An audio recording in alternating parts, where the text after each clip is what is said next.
Ah, my friend, you have deserted the seas for the comforts land has to offer. Welcome home. Aye, it was time. If not for the passing, my torch would be extinguished. Can you truly give up what she offers? Her countless mysteries, her beauty, her treachery, all found in the journey which is most precious of all. Aye, my heart fractures. A new generation must conquer the unknown in my stead. I'm glad you made it, my friend. But I must ask, where did you send those young men? Currents beyond memory. We've tread them before. Like many things once essential, they have been lost. Surely you haven't sent them into uncharted waters.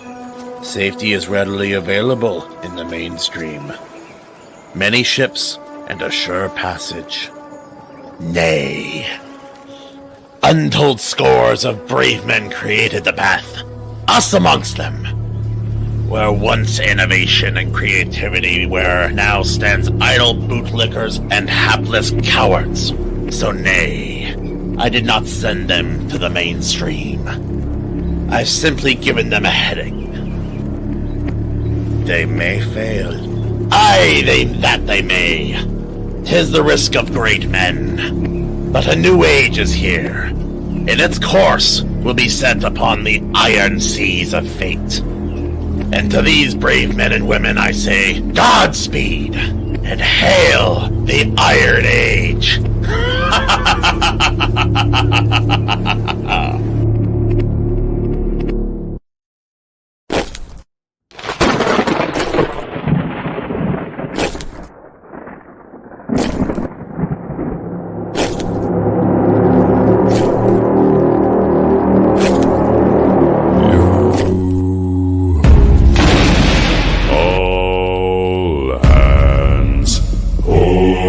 The colors high.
Here I come. Oh, here I come. Oh.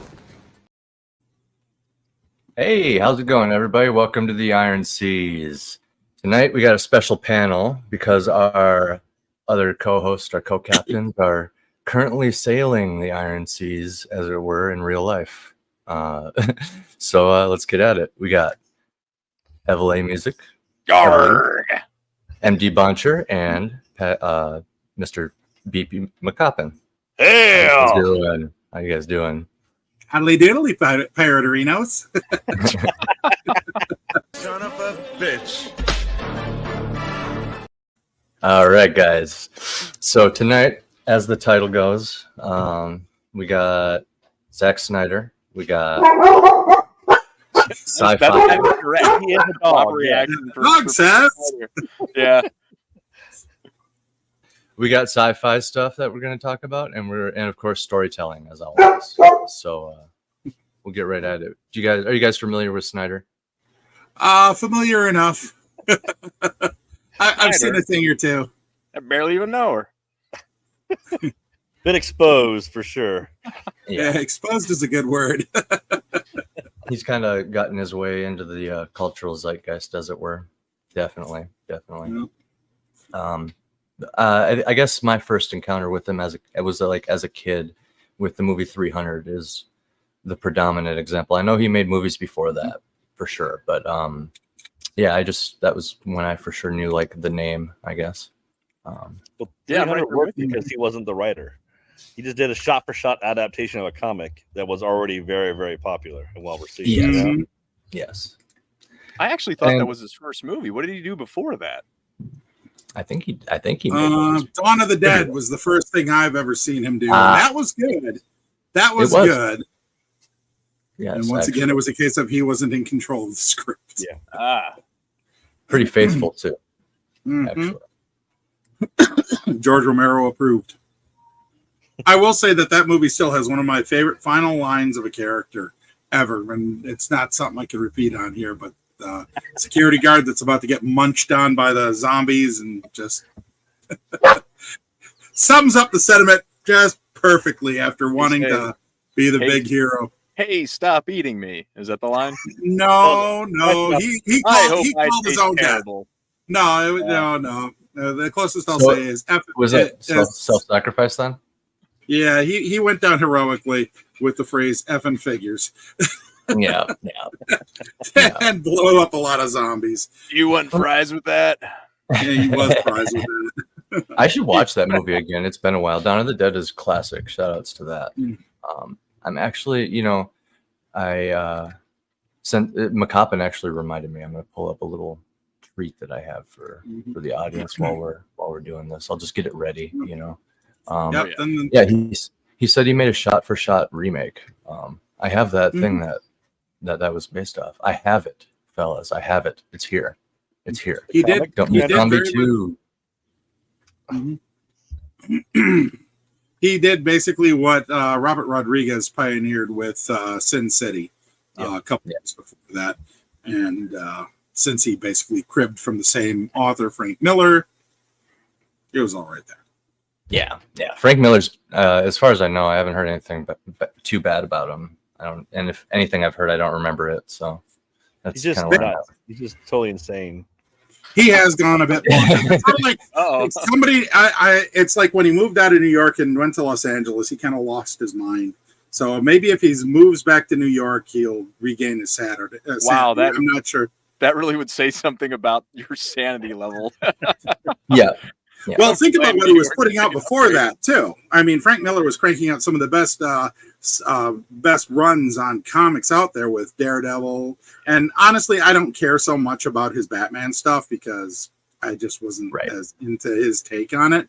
But his Daredevil was pitch perfect. He did some other things here and there, except for Batman Year One, with my one caveat of what they did with Selina Kyle.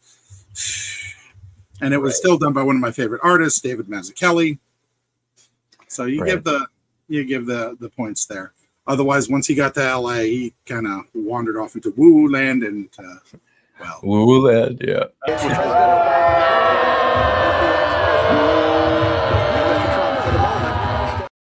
Yeah, So, I believe that was Clinton. That was clearing the chakras Man. there.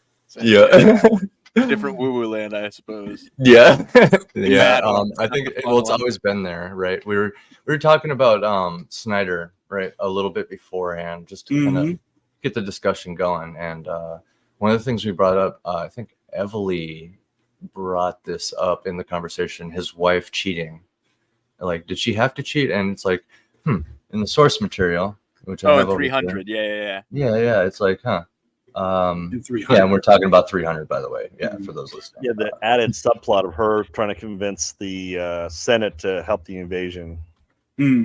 Right. That was all right. Snyder. He added that because that wasn't in the Yeah. original comic. That was, and I still stand by. They're like, all right, we all of our best soldiers need to leave our town defenseless to go fight. Like, you didn't leave a few guys behind just to keep watch. They all bailed. It's like, all right. Right. So, like, as you can see here, they literally even just it's the exact helmet, you know. Which, Oh yeah. when you're gonna do a faithful adaptation of something that is taking some faithful aspects of history, you're gonna get some stuff right, you know, because the helmets are pretty close. They're not perfect, you know. A lot of them had the plumes, and the plumes a lot were like sideways actually, so they weren't even the cool mohawk plumes a lot of the time. Is the kind of thing if you got hit with a spear, it'd spin around like one of them dumb guy has. Carnival track. Crash Like into in a a different labyrinth. Yeah, exactly. What was? Do we know what the function of those Mohawk deals were? Like, was it just to try and scare their enemy? Like, it looks like an exotic bird. Who the captains were, stuff like Oh, that. is that what that is? Okay. Yeah. So it's like not everybody would have it. So like those things, you know, I could be wrong on this, but those like cartoons and stuff that you see where like every single soldier, like I think Trojans are usually depicted this way. But like, yeah, every single soldier has a plume. That doesn't make sense unless the captains have a different kind of plume. Then I guess that's just your helmet, in a way. But it seems like a lot to do for that. I guess. I mean, it could work, but These are some handsome fellows. oh, I know. Strong jawed men, climbing mountains and shit, you know, just getting it done. You know? Throwing the weak newborns into a pit. They got the wolf and everything, you know. So my whole point, just having this up as eye candy while we discuss it, is, and I'm gonna check the comments here while we're going. He used to be pretty respectful. I'm not saying this isn't too relevant as pertains to like the current movies he's putting out with Rebel Moon. Rebel. Not in a hat towards Nirvana for coining that. Yeah, he put out a good review, man. Always. You know, he put out a good review, but yeah, I checked out several from different sources before the show, and like even people who are really trying to steel man Rebel Moon, they still have to be like, you know, and at some point it comes out like, I want to watch a good movie, you know, like it comes out that you're This saying is like it's not good? a little aside, kind of. So I don't mean to go off into a tangent right away, but do you feel that's better to watch the reviews before you get into it because your time's limited? You want to have an idea if something's good, or do you think it's better just to go and not right away? But is it Works for me. It works for me. I think it's a new thing for me. I used to just go into it not caring, but I've gotten to so many movies now where I just feel offended at times. You know, I walk in, I'm like, I don't want to watch this. This is garbage. You know, it used to be, you know, like picking on known entities. Disney. I could walk into a Disney movie and knew it's family safe day one. Now I gotta pre-screen it before I let my kids watch it. So it's that way for a lot of media now. I don't watch a movie without watching its spoilers first. Oh, sorry, man. I don't trust you. No, I don't trust them. I wouldn't trust them to sit the right way on a toilet at this point. I mean, they are absolutely god awful and sneaky and stuff. I mean, I'm a fan of Ghostbusters. So when I went to see Frozen Empire, I still went and saw all the spoilers to it because I'm not going to have them, you know, sneak something in the back door on me and just make my life miserable or make me want to walk out of the theater. And there were rumors of something in that movie that I'm watching for it, and I disagree with part of how they took the whole Phoebe thing in that movie, for instance. But it doesn't matter. I don't trust even the franchises I love anymore. Yeah, the few that I have left. It sort of sucks because I like going into movies knowing as little about them as possible. Yeah. And to your points, you can't anymore. You got to look it up to make sure it's not going to be a mess. But I was just curious if everybody deep dives into reviews and what the rationale. Oh yeah, was. You've gotten burned too much. Like my wife Bambo digs into all sorts of review sites and digs into them and finds out everything about them. Like tomorrow night, we're going to go watch for our anniversary. We're going to watch the Ministry of Ungentlemanly Warfare, knowing full well what we're getting into. Just happy anniversary to you. Yeah, our 3rd anniversary. Nice. Congrats. Thank you. So, yeah. And Snyder, unfortunately, I learned my lesson when I watched Sucker Punch, which was, as advertised, did what it said on the tin. I feel like that movie is kind of a representation of a lot of Snyder's work, at least to me. There's a lot of cool visuals. There's a good story somewhere in there and something that would be awesome. And then there's just story beats or character things that's just like, why did they do that? Why did they? And it just it falls apart. I think this summarizes it. Look, here's the thing. Fine. Listen, I'm going to be honest with you. I'm kind of retarded.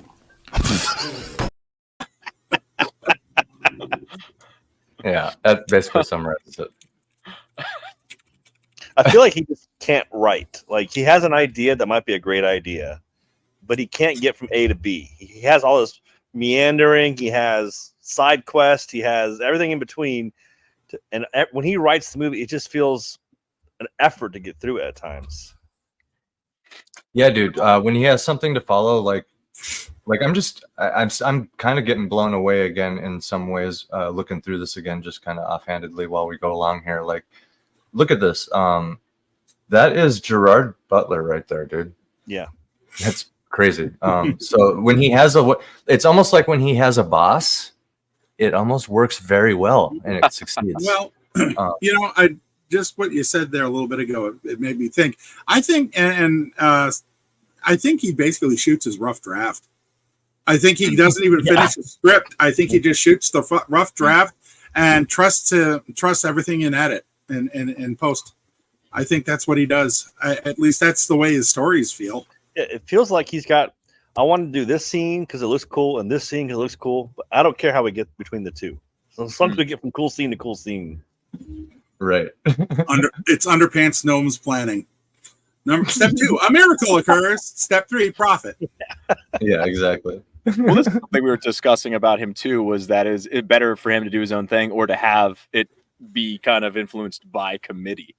And I don't know if we're all in agreement on this, but I'm leaning that way because he has this famous quote. I'm kind of scrolling through this right now. But I did find a short clip earlier of him saying that infamous line of like, because he was going through on he said something on Rogan, on his podcast with Rogan, and then he said something in another past interview about committees. But what the term that he most recently used was focus groups, because he used the Fauci line, basically, if you're not with me, you're against. If you're against me, in a sense, or like if you're not with me, you're with even worse people, kind of thing. Like I am the science, kind of thing. So he's like, if you say no to me, you're saying yes to focus groups.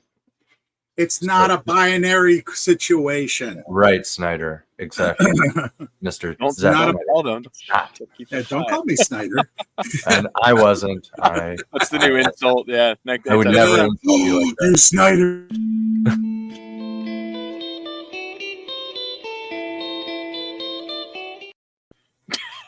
Not.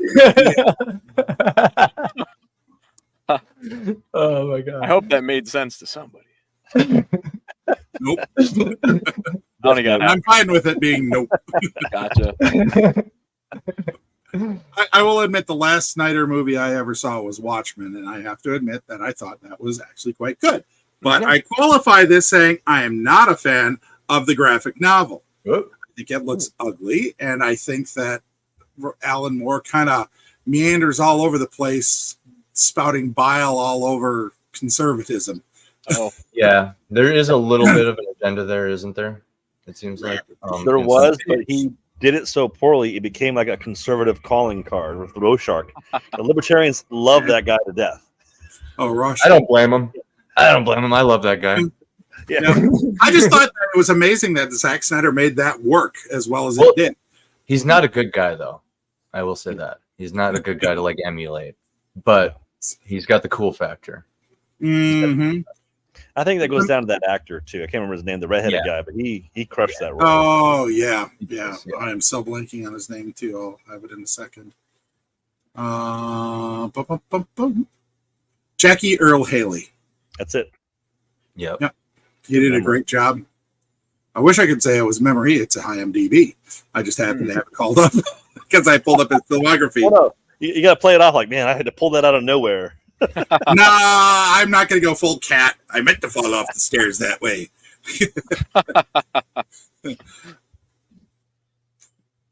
I have 4 of my own cats. I don't need to try to think of any more bad habits from them.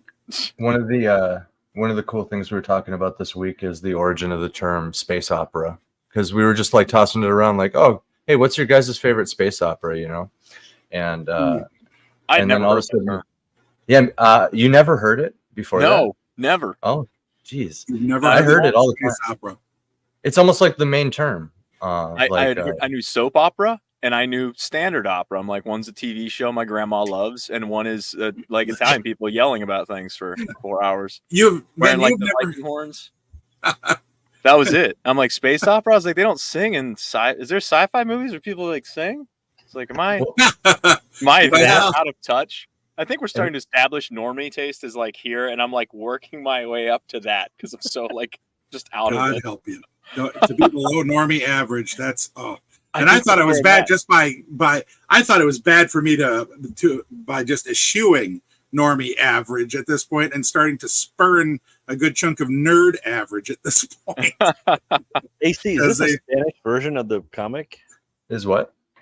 It's not English. What language is this?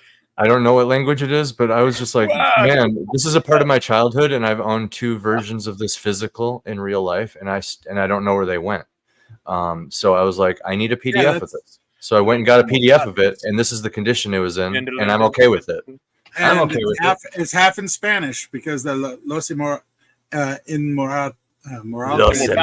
Immortals, yeah. Yeah. I can do it. I I mean, took enough those French. immortals, pretty sure. Yep, I Los basically Immortals. know enough Immortals. French to suss the out of the Spanish.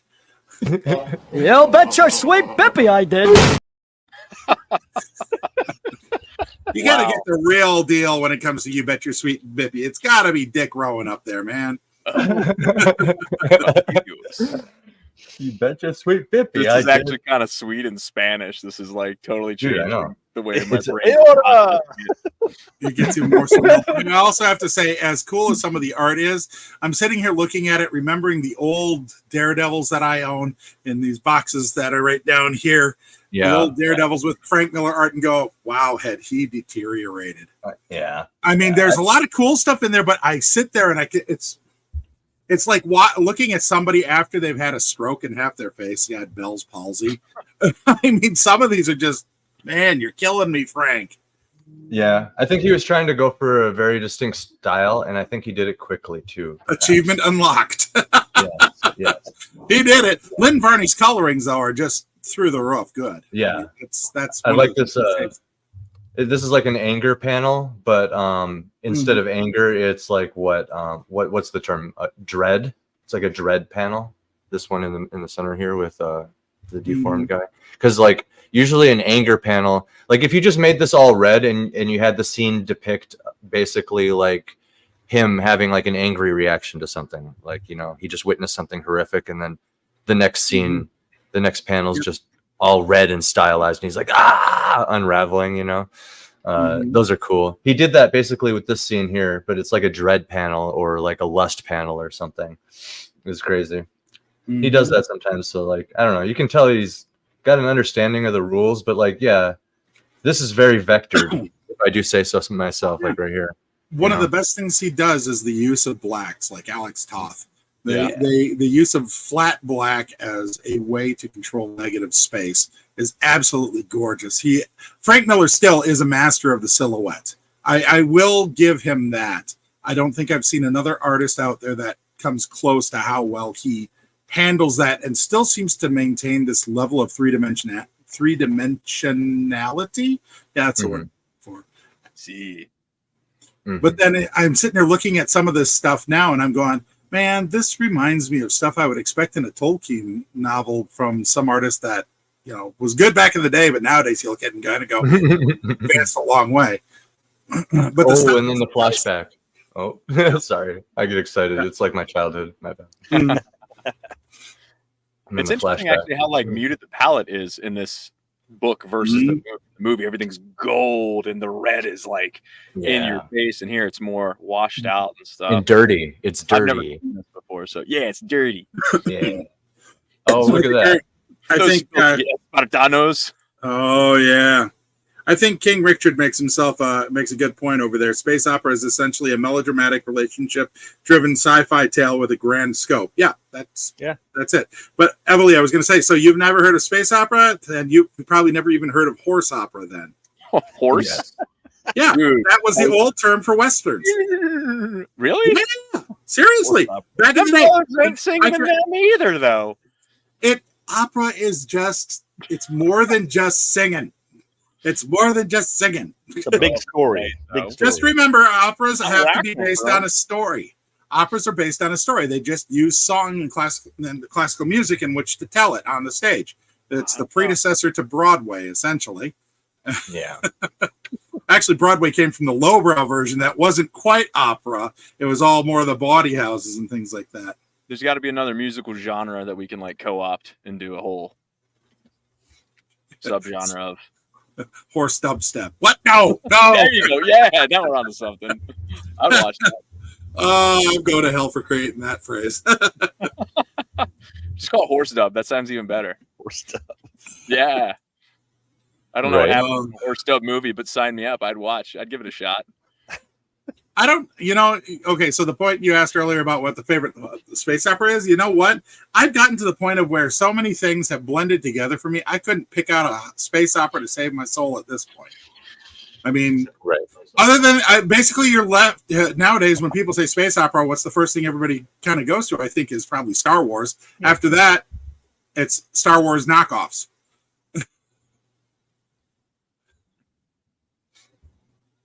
Otherwise, what other... Let's grab best space operas. That's not Star Wars. Well, it'll be in the list. Give me a list longer than 10, please. So, best 100 space opera books. Let's start with that. Good God, I haven't even heard of these. Hey, see, do you remember we were talking about space opera? Dune is not a space opera. Which one? Somebody claims Dune is a space opera in this list. By modern homogenized standards, it's considered a space opera because we'll get into that. We'll get into the origin. Evely, if you want to pull up that definition, if you want to pull that up, sir, you had it on hand, so we don't have to dig for it. I was digging through gritty Miller art, so my hands are dirty. Yeah, I gotta go wash them off. Yeah, Farscape. Shout outs. I see that on space opera on TV tropes. You ever hear of... Sorry, go. You go. Oh, sorry. I was going to say, you ever hear of tvtropes.org? No.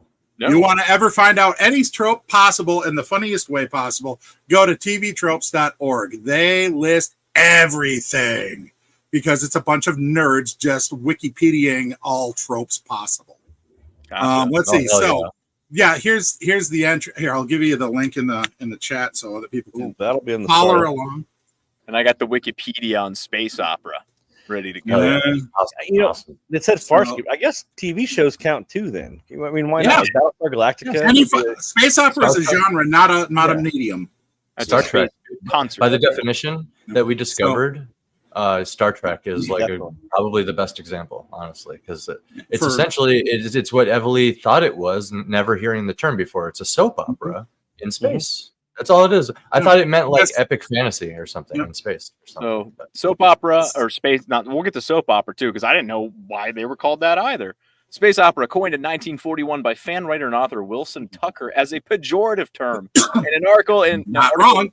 Les Zombies. Might be Les Zombies. I'm not sure here. It's a science fiction fanzine, as we all already know, I'm sure. At the time, serial radio dramas in the United States had become popularly known as soap operas because many were sponsored by soap manufacturers. wow. Mm-hmm. And now you know. Do you have a little thing for that? It could be So like we'll- Matt's face on the star or something. We'll put a quick pin in that, but the takeaway is it was a pejorative term. Yeah. Boncher, what were you going to say before that? Oh, I was just going to say I have actually a list. A list described by Brian Aldiss contains the ideal space opera contains most, if not all, of the following criterion. Oh, Number interesting. 1, the world must be in peril. Number 2, there must be a quest. 3, and a man or woman to meet the mighty hour. So you have to have a hero and or heroine or both to meet the mighty hour. 4, that a man or woman must confront aliens and or exotic creatures. 5, space must flow past the ports like wine from a pitcher. In other words, lots of travel. That's why I say Dune is not a space opera. Blood must rain down the palace steps. 7, Based. yes, and ships launch out into the lowering dark. Okay, I'm reading these out here. Number 8, there must be a woman or man fairer than the skies. Oh, And That's kind of gay. yeah, well, they also have to have a villain darker than a black hole. And 10, all must come right in the end. Almost what in the end? That's that. All must come right in the end. Yes. This As sounds always. awesome. to I need Brian to Aldiss. watch these. This sounds I know. amazing. Well, Yeah. oh yeah, and the fun part is about TV tropes is that when you read over the trope in particular, in this case, space opera, it's like 3 pages worth of details on it. Then it comes down to the list, and they list all examples that are currently known among the knowledge base from anime and manga, comic books, comic strips, fan works, film and animation, films, live action, game books, literature, live action TV, music, tabletop games, video games, web comics, web originals, and Western animation. They're all part listed. So MD, As- based on that list, how does Dune not fit as a space opera? Number 5, space must flow past the ports like wine from a pitcher. It's more of a planetary romance. In other words, you're Paladin to Arrakis via the guild. That doesn't count. okay. So they basically, and we're traveling to Arrakis, and we're there. It is practically the Hot Fuzz car chase, which has the record for the shortest car chase in cinema. I understand what you're saying, and I can actually sympathize with you because what you're saying is it implies the juicy spaceship stuff without actually going there and showing us Exactly. the juicy space. Exactly. You never see the Navigators Guild really getting down to brass tacks. You never see any space fight. You see some atmospheric stuff, but that's about as exciting as drop ships landing in BattleTech. I mean, nobody talks about that part of playing BattleTech. That's a given that, yes, you get your mechs to the ground and now stompy robot blood and guts action. You know, with Now, that, are the rules for space opera though? Is it sort of like playing beer pong in college, where each place has different rules that slightly vary, even though they're all kind of in line? Are these like laws of space opera? Or is it? I don't think it's laws, personally. Okay. So they could have. At best, you could call in them Italian. guidelines. Yeah, okay. Yeah. Because like what you said, planetary romance, you're right. It is a planetary romance. But I personally think a planetary romance kind of sounds like a space opera. You know what I mean? So you can just keep with subgenres. So basically, Dune would fit in the broadest sense of space opera because you also don't really have a woman or man fairer than the skies. You don't have that.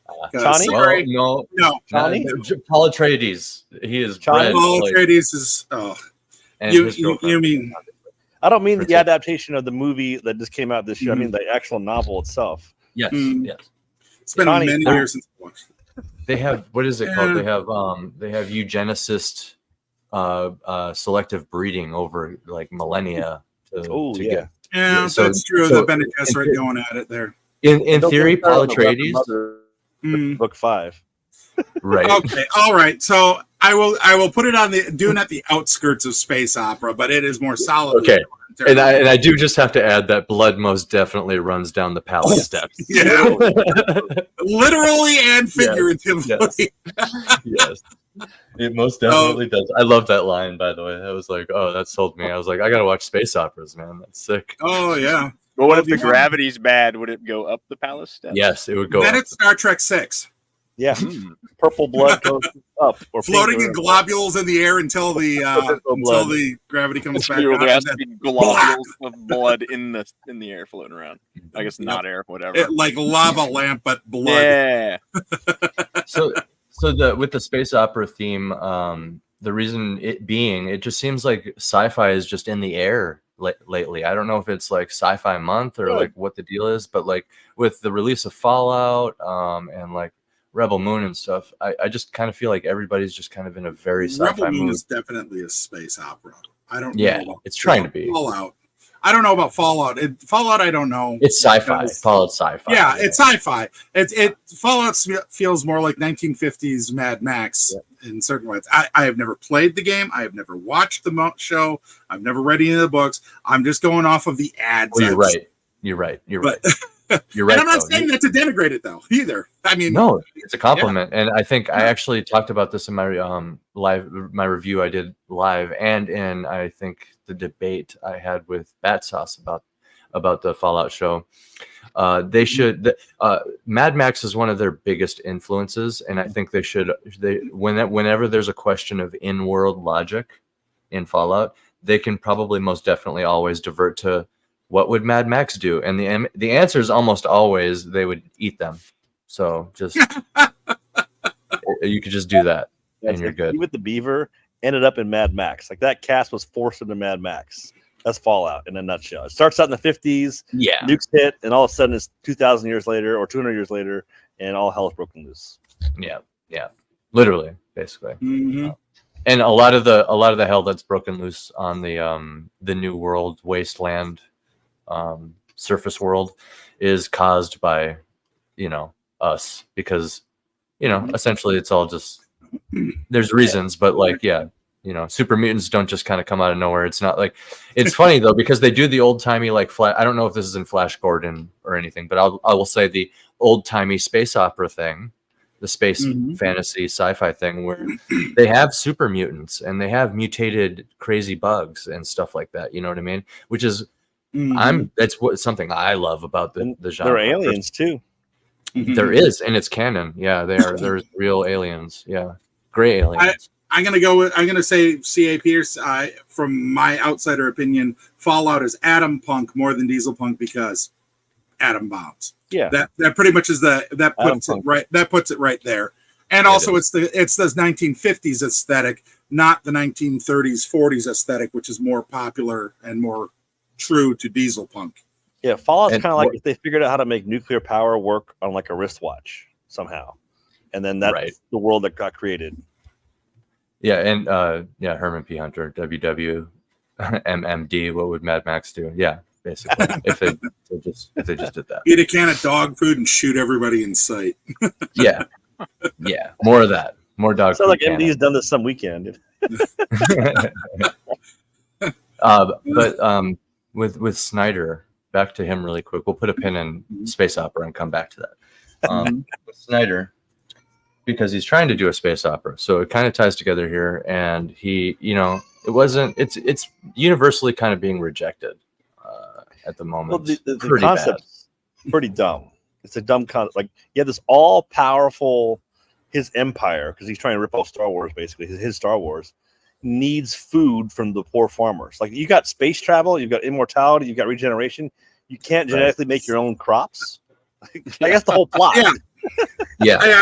Exactly. It fails the rules of logistics, really. Yeah.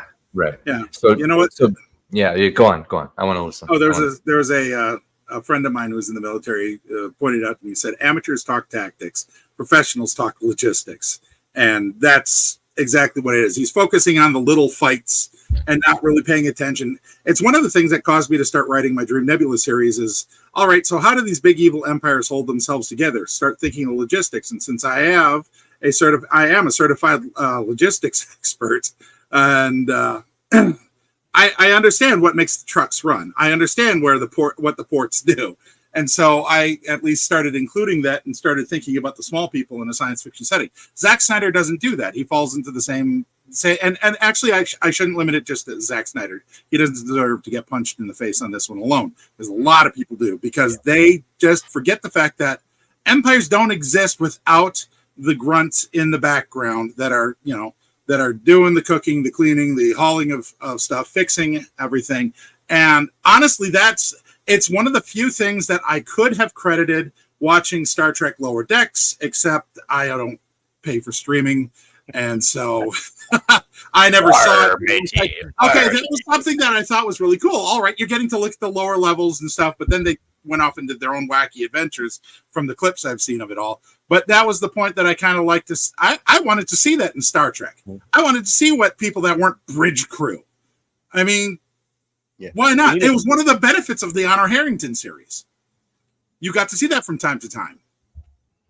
I would have loved a Star Trek Next Generation Geordi LaForge episode. Just him keeping the ship running for an hour. What he has to go through. That'd be sick. Like, that's gold, dude. It's gold. Mm-hmm. People want to see that. That's actually what draws a lot of people to, like, George Martin, or even like Rothfuss, right?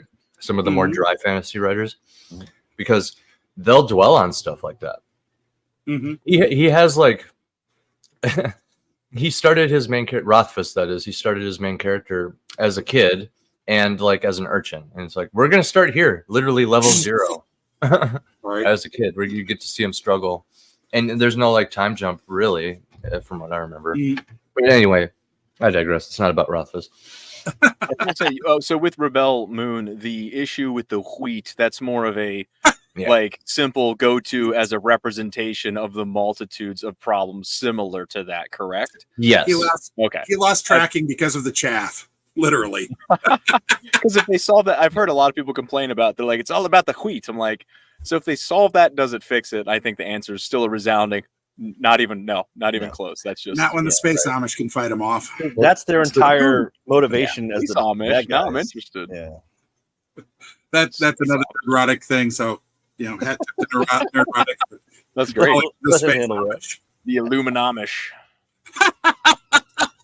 Well, when he's ready, he's right, you know. Yeah. Mm-hmm. Oh yeah. Mm-hmm. But yeah, sci-fi and food shortage is hard to wrap your brain around unless you have some sort of like okay, let's make it work. Hold on, let's steal man, like let's give him the benefit of the doubt. Let's post his idea up on the fridge right now. Say, you tried, buddy, but this is what would actually pull it off here. To be honest, a better approach is more like the Pandora approach, where there's this ultra rare thing under the ground of the farmers, and they didn't get to that. A MacGuffinite. Yep, Yeah. MacGuffinite. Right. There He you grows in Perfect. a plethora of places. It's a stupid MacGuffin, but like unobtainium, while Yep. kind of stupid, still it's on less the stupid. edge. Yeah, it's less stupid though. Yeah, you're right. Unobtainium worked barely. Barely. People still made fun of it. Yeah. Still made fun of it, but like But it imagine worked. if Pandora was about corn. This is so dumb. Yeah, dude. Yeah. Yeah. I Worms. think there's Patience alone. Even the term spice too, and Dune, I'm like, the spice? It couldn't come with like a cooler name for it. Well, at least they The name kind of of the- explained remember. why it's only there, you know? Like, it Remember makes this. sense. Because the worms, it's their poop or vomit or whatever. So. all I can think of is like they have the pumpkin worm latte. poop. Oh, we're missing that one thing. We need the spice. You realize what the name is for spice in there? Melange. Melange. You know what Melange. melange means? It's French for variety. Ah, I'm I not don't even kidding. know. So I'm not close enough. variety is the spice of life. In South Park, they kept talking about the spice melange. That was Spice melange. sad. Yep. Yeah, it was in South Park. I was like, what is all right, Melange is the melange? It's Variety. fun to say. melange. variety is the spice of life. Gotta get the sideways action on the jaw. Spice melange. Melange. Melange. Spice melange. Yip, yip, yip, yip. Little flashback to the Muppets there for you. Uh, Scary there's- Sesame Street action. something that the farmer's getting deep down as a MacGuffinite. Sorry, I didn't mean to. MacGuffinite Yeah, under yeah. the ground. It's in the MacGuffinite. soil. It gets in the chaff. That's why it's sparkly on the camera. Yeah, MD, you mentioned Rebel Moon as like, Rebel from a Moon. military point of view. You know how expensive evasions are? They could have bought Right. the wheat. Like, Yeah. here's $1 billion. Give us the wheat. Yeah, no kidding. Yeah, dude. And Yeah, they're there's- poor rebels, so they would have like loved that. Like that's Yeah. They could go I've always shopping. thought it'd be Here's You a know? giant funny. pile of gold. Please Yeah. give us your wheat. Yeah. All right. Somebody out there make a YouTube channel, and that's the whole premise, where you green screen Mm-hmm. yourself into the shot, and you have a conversation. Then you should be like, actually, guys, just an idea, and then they throw it out, and all your videos of that in different movies. I would subscribe. So it's sort of like pitch meeting, but like Yeah. a little bit How about different. we don't do Ugh. that? Wow. Wow. So You look more like him than I do, Emily. He does. yeah, A little bit. Immediately- Yeah. immediately adding unobtainium into a sci-fi story though does give you a good excuse to invade. But like McCoppin said, you can just buy it, but then that's when you make it a religious or holy thing, Yeah. like the tree on Pandora. Mm. Essentially, it's What's the complication At least- now? At least have a good reason for it to be rare. Like Dune does a good job. Only the worms make the spice, and they only live Very on this good. one planet. It's Very figured out. So Yeah. take Yeah. that extra step, Snyder, and say, hey, why is this planet so important besides just wheat? Which go to I I. have- I have 2 words when it comes to wheat and sci-fi: triticale and tribbles. Suck it. That is. Oh no, bro. That is still the number one. That is still the number one use of an agricultural product in science fiction ever. I mean, spice is a close second. Can you think of a more boring vegetable too, or a plant than wheat? Well, Yeah, when you, dude. when you also, if you, Wasn't if you even look at something the good like hits- papaya or something. if Even you like look at the marijuana. history of Hey, it's the triticale last and wheat- marijuana planet. Make it a drug. Don't have it Yeah, be wheat. it's a drug. Don't have it be wheat. Make it a drug. Yes. Just We just- remember this: triticale was an extremely important plant when it was developed, Yeah. and that was developed shortly before that whole thing. It is a miracle food, Mm. and so that's triticale is not science fiction; it's the real thing. They just, monkey. I think they added a number to the end or something. So I mean, that's that was pretty amazing for that era. But yeah, otherwise, yeah, if you make it a drug, you got melange. They would have gotten flack for the the melange references, but like I don't know, it is possible take it from me, because like what I've been doing seems to be working so far, and I kind of wear all of my inspirations on my sleeve. I'm not it's like it's almost like if you try to claim ownership of everything, as if you're not the first person who freaking had a lightsaber battle, Zack Snyder. Then people accept it. Like if you show reverence to this trope, that's a timeless thing we're literally watching it get passed down through our families, through the generation. The idea of a lightsaber, just think about that. Mhm. That's a timeless sci-fi trope at this point. It's Mhm. not just it's not just Star Wars. They coined the term, but that was there. That was always there, Nice. So A laser sword. little sick. spoiler then for those that are following my Dream Nebula. I am working. I haven't finished it yet, but I have a story coming up there. It's going to be an amplified world short story that's going to tag on to the main storyline. And in it, I'm having a duel happen, and I'm sitting there going, okay, so I think it was Flag in Exile with David Weber and Honor Harrington does a great duel, but otherwise all you get are that everybody starts getting into the whole lightsaber knockoffs. So I said, well, how the heck do I do that and make it a little something more unique and whatnot? And I said, all right, culture's got itself. It already has this built-in fetish for history and whatnot. So I said, fine, this is a nobleman that's about to do it, and they're always getting relics and whatnot. So I said, all right, what are famous dueling pistols? And I found out that one of the most famous pairs of dueling pistols were owned by Andrew Jackson. So I said, fine, he has Andrew Jackson's dueling pistols for this duel. So I'm not going super old, or I'm not doing, lightsabers or anything, because I'm sitting there thinking, all right, what kind of cool weapons do I have in this setting? And it just started feeling like I was just, trying to engage the rule of cool for no good reason. So let's go ahead and pull it back the other way. What's classic? And all of a sudden I have flintlock or caplock pistols. And I'm like, Hell yeah. okay, and put those in a Flash Gordon style setting. Yeah, perfect. There you go, Mixmaster. Have fun. That's awesome. Man, Oh, yeah. If I had a lightsaber, pruning the hedges would be a good time. Splitting wood would be a good time. I think we touched on something here with Snyder and lightsabers. It's a good topic, but I am gonna really quickly take a word from our sponsor.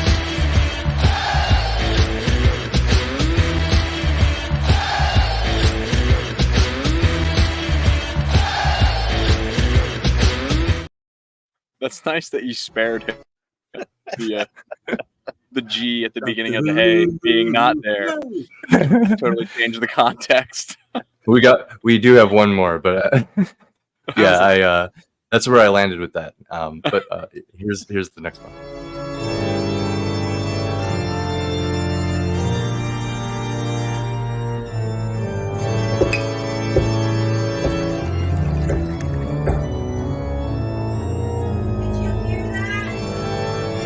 Yeah. It's back.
Is everything okay up there?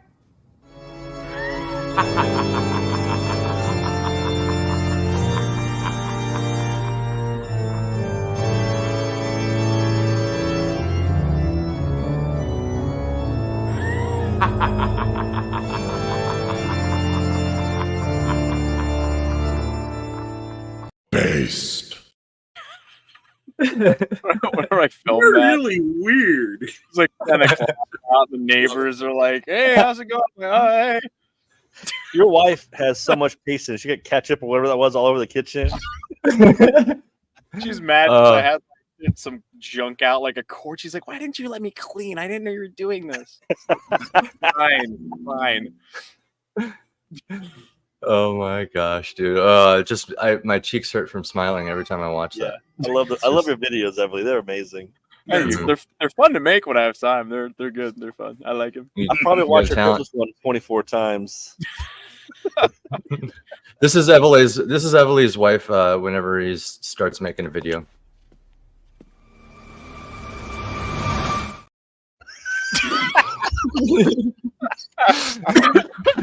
Yeah. He's like, I already know. What's I can relate. When I made the commercials of the Paladin books, I had my daughters act it out. My wife's like, "Oh, I gotta clean the house first." Like, someone's gonna see this. Yeah, it's fine. So, funny. lightsabers have definitely always been there. I believe Flash Gordon was brought up earlier. Yeah. Don't they have laser swords of some kind? You know, if you got sci-fi, you got lasers. They have flame swords, Yeah. at least in a couple of Getting them. there. Well, otherwise Getting they're there. just straight up. They're just straight up steel. That's cool. Is that movie good? Does it hold up? I've never seen it. You've never seen the 1980 Flash Gordon, right? There's more than one. Yeah, there's a whole set of Haven't seen serials. There's going back in the 30s, and they are what you expect. That's where it all came from. Alex Raymond created the comic book. The comic book then was good enough that Holly Weird decided, before it became really weird, they started doing serials. So nice short 20-minute movies, and they do sets of 8, 10, 12 of them, and they have a whole complete storyline. And they're, for their era, they're excellent. For nowadays, they're just cheese-tastic fun. I mean, the iguanas, the giant iguanas, in other words, the iguanas crawling all over the models, are downright laughable. But at the same time, it has a certain amount of, I guess you could call it narm charm. If I want to pick one to jump in, do I go to the 80 movie? 1980. I would either choose 1980 or season 1 only of the Flash Gordon cartoon from 79. All right. Do not go to season 2. For the love of God, don't go to season 2. Because that's when the TV executives started sending notes fast and furious, and Spears Rankin listened to them. Or Rankin Spears listened to him, and suddenly you got Gremlin, the little baby dragon that's pink. Did you ever see that movie Explorers that makes fun of Flash Gordon a little bit? But the 3 kids who built a heard of spaceship. it. Oh, I've check heard that out. There's a scene where they're flying the spaceship in front of a cheesy Flash Gordon movie, and the props are like falling apart.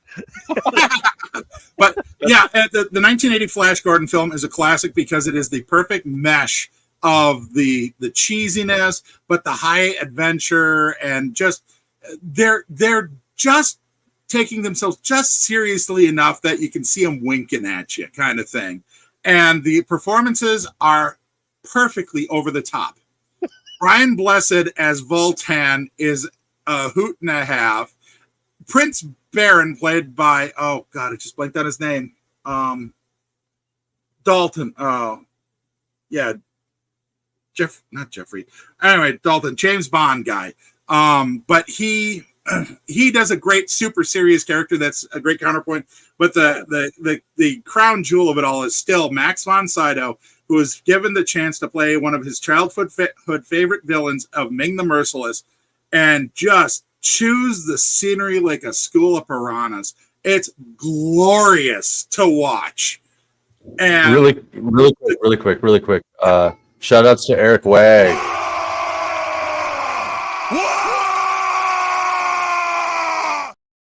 That's awesome. Just continue. So yeah, you go in there with a mind of going, okay, this is just going to be a good, clean fun. The sort of the same attitude you would go and read watching Smokey and the Bandit. I'm not taking this seriously. I'm here to just have a good time and eat popcorn, and then you'll enjoy it just fine. Because also the production designer went rogue. Apparently, he was given his notes from the director and ignored a lot of them. It was like, okay, this is supposed to be on the ground. No, I don't think so. I'm gonna put it in a tree because he's Italian. half the stuff is all half the production crew was Italian, so they had translator problems. It was just Timothy Dalton. Thank you so much. Hands everywhere. Boom mics getting slapped. But I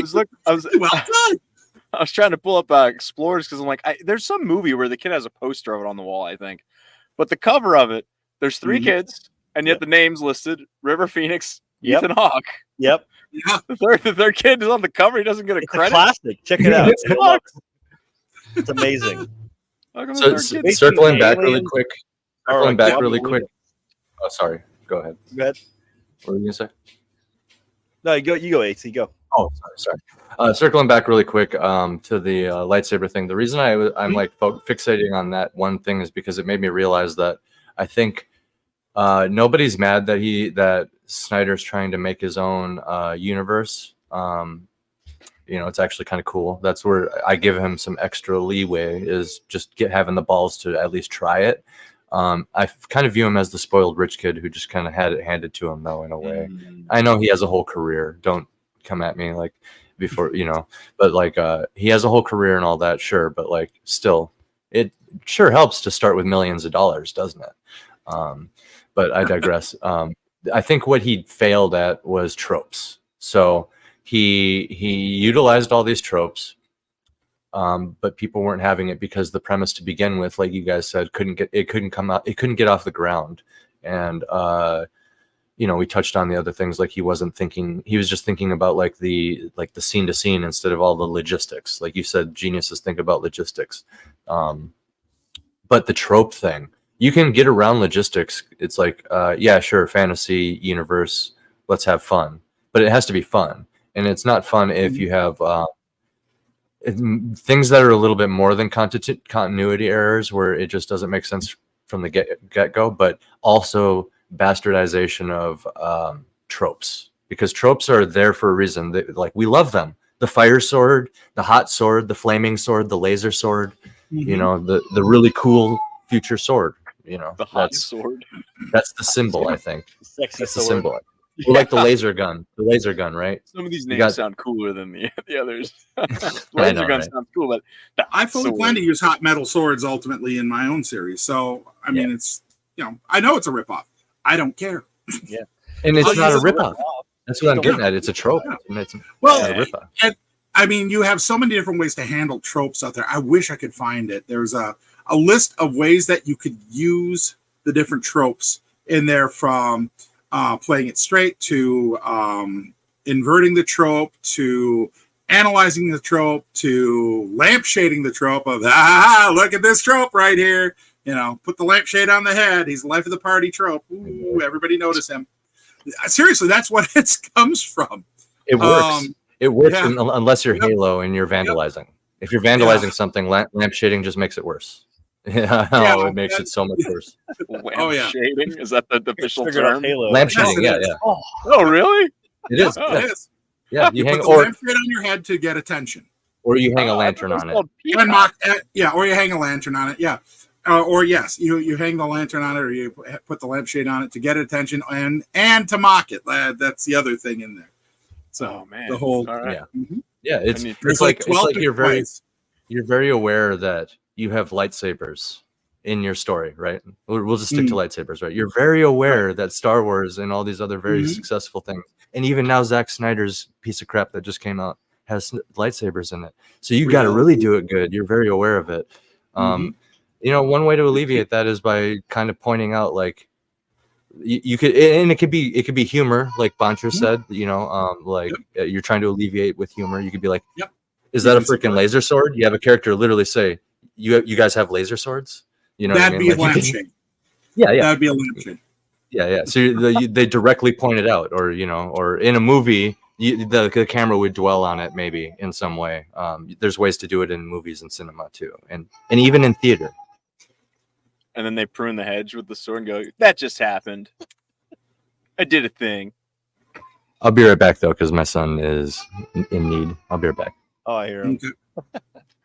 Well, one other topic. I don't know if I don't think Mhm. AC will care if we sidestep into this one. We were talking about the last Starfighter as another space opera to Mhm. check out.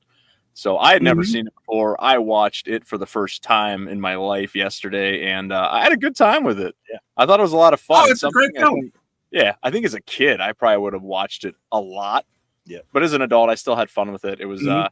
had pretty much everything I look for in a movie. It was like immediately everybody in the little trailer park community, they're all buddy, and they're like cheerleading for everybody. Everybody gets Oh, yeah. along. There's not any problems or drama. I was like, He's nice. going for the record. Yeah. That's what I was like. This is great. Like everybody's getting along. I was like, that's sweet. Though it had that touch of creepy, scary with the beta unit. You're like, yeah, until such time as you actually see him fully, and then it gets hilarious. It But does. when you first see it, the face is just pulsing. You're like, Yeah, when they capture Little the kid- spy and they melt his head. Like I remember being a kid. Oh, yeah. watching Oh this movie, yeah, like, that seems intense. When I was Scary. watching, I was like, yeah, it's just a What- glimpse that they what's- show a spy getting blasted. But yeah, it's grotesque. a oh little bit. yeah, Especially for young 1980s eyes. baby. Oh yeah. Yeah. So It's AC. Oh, sorry. Just to catch him up in case you missed it. We're jumping into the last Starfighter.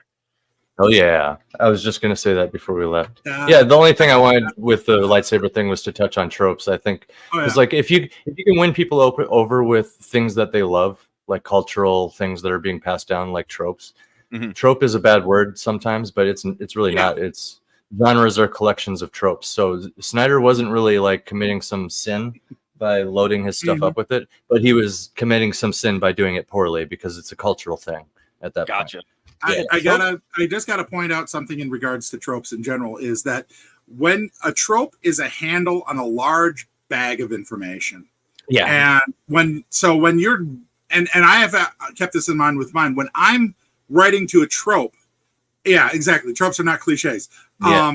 But I am writing to deliver on that. It's a promise that these things are going to be. If I'm writing science fiction, I'm going to have X, Y, and Z. It's part of why I'm getting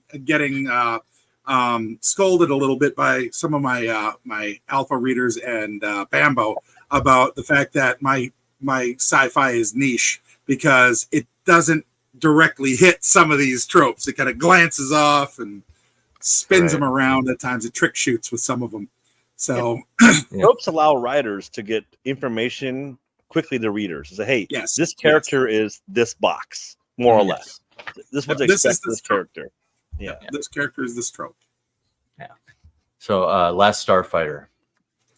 For those who don't know, let's just read the description directly, because the description, I was really I was really pleasantly surprised when because I never heard of this movie before. I had heard of it, but I didn't know much about it. I had seen the name like on Twitter or X at times, people talking about it being like a classic, old timey, grown up with it sci-fi movie, but that was all I knew about it. It was one of the big computer generated special effects pieces post Tron. Post Tron. And God, those explosions are so bad. They were great in '84. No, they weren't even good then. You can't be practical, man. You used to I know the slow pan of the ships in Star Wars, and you come to these little CG models. It's like, the tinfoil, they just look hollow. But but they weren't Harvey Korman, or not Harvey Korman, but they weren't Corman level. So So after spending like all this time recently, leading up to the launch of Iron Seas and on my own podcast here at the Pritchard Pub, which is now every Thursday. We're on a regular schedule now, but I digress. After all the ramped up energy of getting outraged, like I said, I use the word vandalism now, especially after I checked out Halo. I was like, I know it's bad, but I need to see what they did. You know what I mean? It's like if somebody got all the rights to Superman or some other like cultural figure, you know what I mean? Like Superman kind of represents America in a way, even though he's an alien. That actually even adds to it because America's full of like refugees and immigrants and stuff. So he's an alien immigrant refugee adopted by a classic American family. So like these characters do actually mean something at the end of the day. And when you when you vandalize it pisses people off. But this movie, my whole point leading up to that, this movie I think is actually rife for the picking to be remade and adapted. I'd agree. I'm not anti-adaptation or remake. I never am. It's just all these people are vandalizing. So it's not an adaptation and it's not a remake. It's vandalism. So it's because they're sophists and they're using it for propaganda. They're basically wolves in sheep's clothing. And or even like super mega capitalists that are just trying to pander to as many people as possible, right? And that's also using nostalgia as the bait. It's more like amateur propaganda, really. Yeah, we see right through it. It sucks, but kids don't. So that's the other thing. You're number one, Avali. Yeah, right. So I'll read the description quick. I have it pulled up. I'll read it quick, and then we'll get into talking about the movie because it is actually really cool. But I think I have some thoughts. So thoughts away. After finally achieving the high score on Starfighter, his favorite arcade game, everyday teenager Alex Rogan meets the game's designer, Centauri. Centauri was awesome. Who reveals that he created Starfighter as a training ground for developing and recruiting actual pilots to help fight a war in space. Dun, dun, dun. Whisked away from the banality of his trailer park life to a distant alien planet, Alex struggles to use his video game playing skills to pilot a real ship with what does that say? I think that's something on my screen. Yeah, with lives at stake. That's what it says. With lives at stake. I just have terrible eyesight. But anyway, that's the premise for those listening. Yeah, and that's what it's about. Mm-hmm. It reminded me of I saw Ready Player One a handful of years ago, and this had to have influenced that story, right? Even the snacks at the beginning with the trailer there versus the trailer park here. I think it's kind of was around. They try to this kid's life as if it was like boring and awful. I'm like, dude, your life looks pretty sweet. It was like in Canyon County, California. It's like beautiful countryside. It's probably like 72 degrees year round. He's got a cute girlfriend. His brother's hilarious. The She's like neighbors opining all- for him. She's like opining for him so hard. She's Yeah. like, "You're It's so like, awesome, this- man." His all his buddies show up like, "Hey man, we're gonna go up to Silver Lake and He's take just down getting the cucked. four pack." Like, He gets what are you cucked a doing? little He's like, bit. He gets I cucked a don't little know. bit. She goes and hangs out with some jocks or whatever, like always happens in the 80s, you know. Yeah, So Kind of what He's was gotta- unique about it though was movies leading up to this. MD and I are kind of in the age group we saw this when we were kids. I think Everly and Yep. It's You Too Young. Every Yeah. movie before this, the kids was in suburbia. They were middle class, like E.T., Always. Pretty in Punk, Pretty in Pink. I'm sorry, all middle class. This was a trailer park kids. This was a new concept. Like, wow, this guy's poor like me. No more rich kids. So it changed it a little bit. Yeah, no more Right. kids coming from the suburbs like in Poltergeist. Trailer I park. see. That ended well. I like that then. No, that's cool. That's like that actually has like a cultural effect then. Oh yeah. Sweet. Well, it was reflecting the culture that was. This was the silent generations coasting on its laurels, and the boomers rising up and their with their kids now trying to imitate their parents in a lot of ways. And boy, that held. it's Yeah, I saw it in the theaters too, Herman. nice. One But- of Gen Xers, this was like we grew up with the introduction of video games in the 70s with Pac-Man and whatnot, and like we had no parents. That's why we're called latchkey kids. We had no parents, so video games was kind of our babysitter. So now, like, hey, here's a Oh, video yeah. game that can take you TV. away to better things. It's just Better great days, man. Better We times. all wanted to win at Starfighter. Yeah. The thing about that too is they have this game ready to go that surely the consoles at the time could have done some kind of facsimile of that game in the movie, and it never got made. There's like Yeah. different versions of it that were bandied about, and then they put out a I game. remember that was reading supposed to be it but would have wasn't. cost $10,000 per unit. So Atari's like, forget that. It's too expensive. And yeah, so Not- I'm like, I can't believe they do that. The bunch of babies. Yeah, RH is a boomer. Sorry. Uh, No, that's true. The movie itself, though, 15 million was the budget. It made 30. I don't know what advertising and stuff worked out to back in the day, but surely It was it's had- far less than today. yeah, I'm sure it wasn't double like it is today. So it sounds like it did pretty well back then, and it's still a cult classic. And It was a Everly, moderate sound success. guy. That Not even soundtrack winning is it. amazing. I love was- that. Yeah, soundtrack. no, I Lots agree. of talk The about sound that. stood out to me so much. And Stood it's out to me. the guy who did the music. I kind of writing his name down. It was like something Safan, maybe Safan. I think that was it. He also did the score for Cheers, according to IMDb, Yeah. which is interesting. But I felt like the music it was very large, very large music, but it was also soft, and there was a lot of like Mhm. almost like you could swim through it. It felt very spatial. And I was reading about it, and he was saying that he wanted the soundtrack to sound bigger than Star Wars. And so they added all these extra instruments into the orchestra. And I mean, I was on crappy speakers on my TV. It wasn't like a headset or the little blue thing or whatever. And it still sounded like very three-dimensional. So the music, the writing of it, isn't amazing. It just fits what's happening in the scenes, but it sounds really good. What's amazing is that until, if I'm not mistaken, it was one of the largest orchestras they assembled, or until 1985 when Alan Silvestri blew them all away with like an 89-piece orchestra for Back to the Future, which is still stands the record as the largest orchestra assembled for any film. I just want to say, I love that They you go to guys, synthesizers. you guys research all this stuff because, as I said in our private chat, I watched this probably 500 times when I was between the ages of 10 and like 14, probably that age group. I taped But it I off haven't the watched it TV and since. wore the VHS out. Yeah, I wore the VHS, which I did for my Indiana Jones copy. A bunch of VHSs wear out. Hey, kids, VHSs used to wear out. It's not like DVDs or stream, which will last forever. But I love that you guys research this because this is a movie from my youth. This is fantastic. Yeah. Oh, I'm- Yeah, I'm yeah. a like movie into the nerd. stuff. I love digging into the special features and the commentary tracks. I love them, which I will still maintain. The best commentary track I have ever heard was Roger Ebert on Dark City. It is a masterclass on film analysis and story analysis. I am not joking. That man forgot more than what most screenwriters today know. Yeah. And he never wrote a screenplay. He didn't have to. He knew it all already. It was amazing. Right? That's how it's done.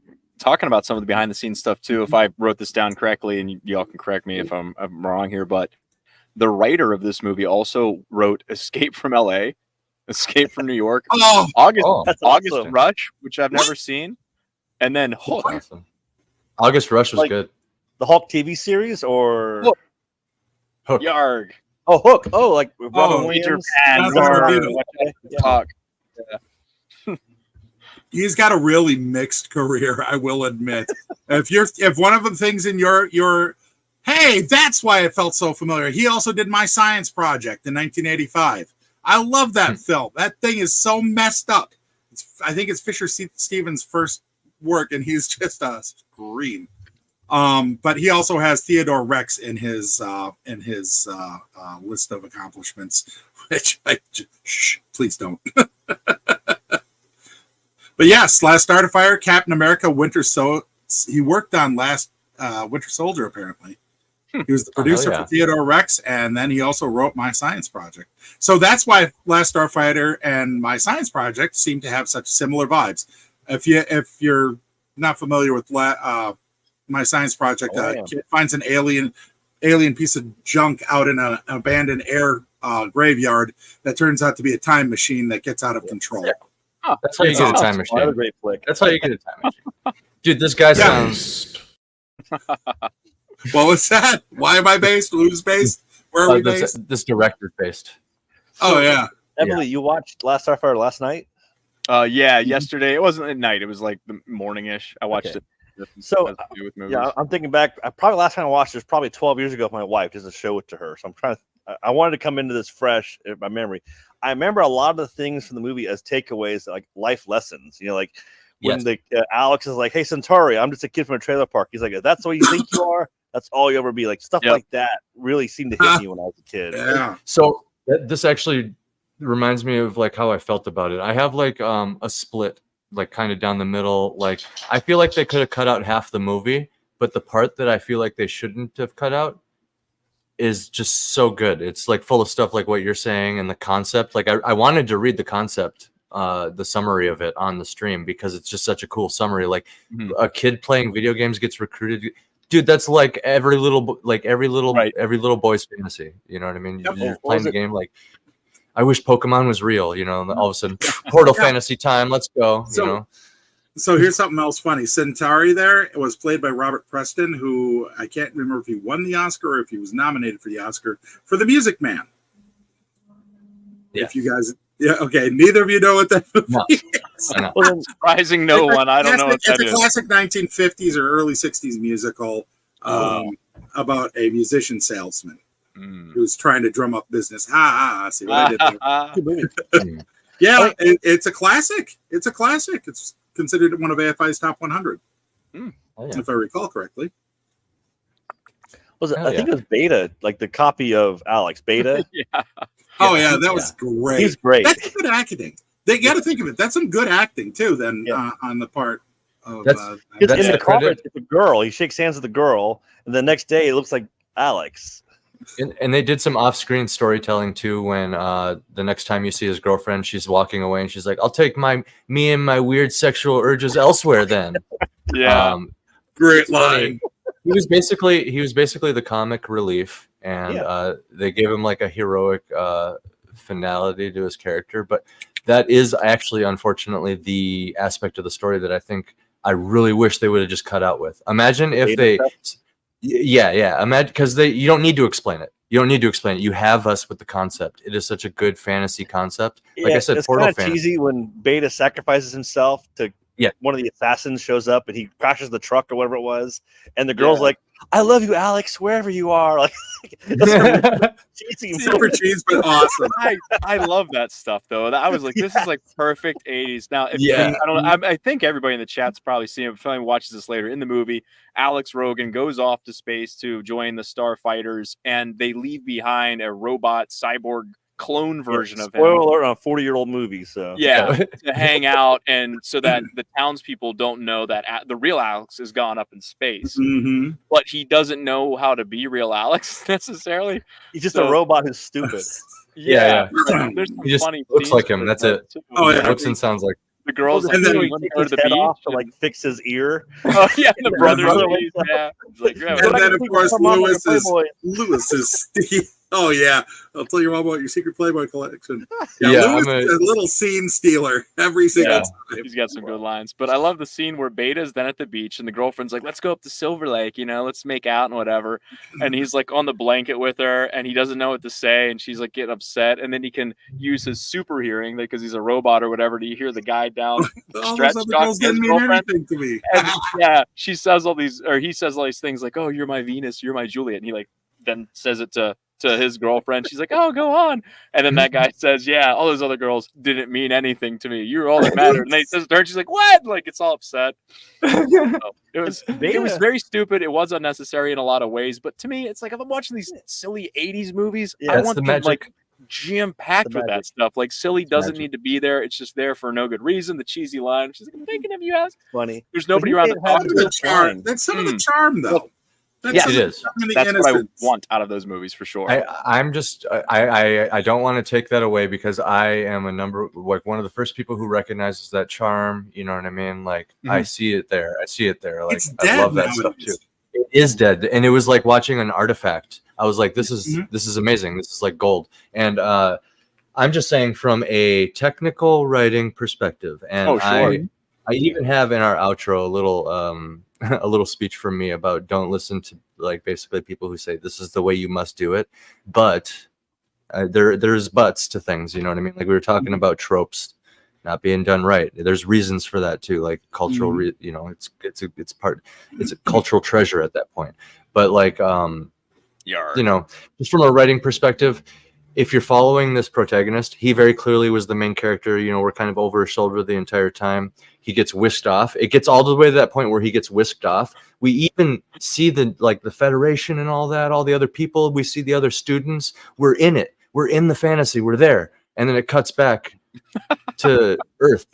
And it's like, whoa, what's going on in Earth? I thought it actually reminded me of an episode of Rick and Morty or something where it was just like, now we're going to cut away to this other random storyline and see what's going on over here. And I'm like, it wasn't like a turnoff or anything, but I was just like, man, You're like, let's get back dang to it. space. Let's see what's going Get on. back to space. the momentum. I will say, Well- Beta might have the best line in the whole movie when He did. I think Alex is trying to decide whether he wants to go back to be a starfighter, and Beta's like, "Hey, down here, your dog food. At least up there, you have a fighting chance." Like that was. Yeah. Oh yeah.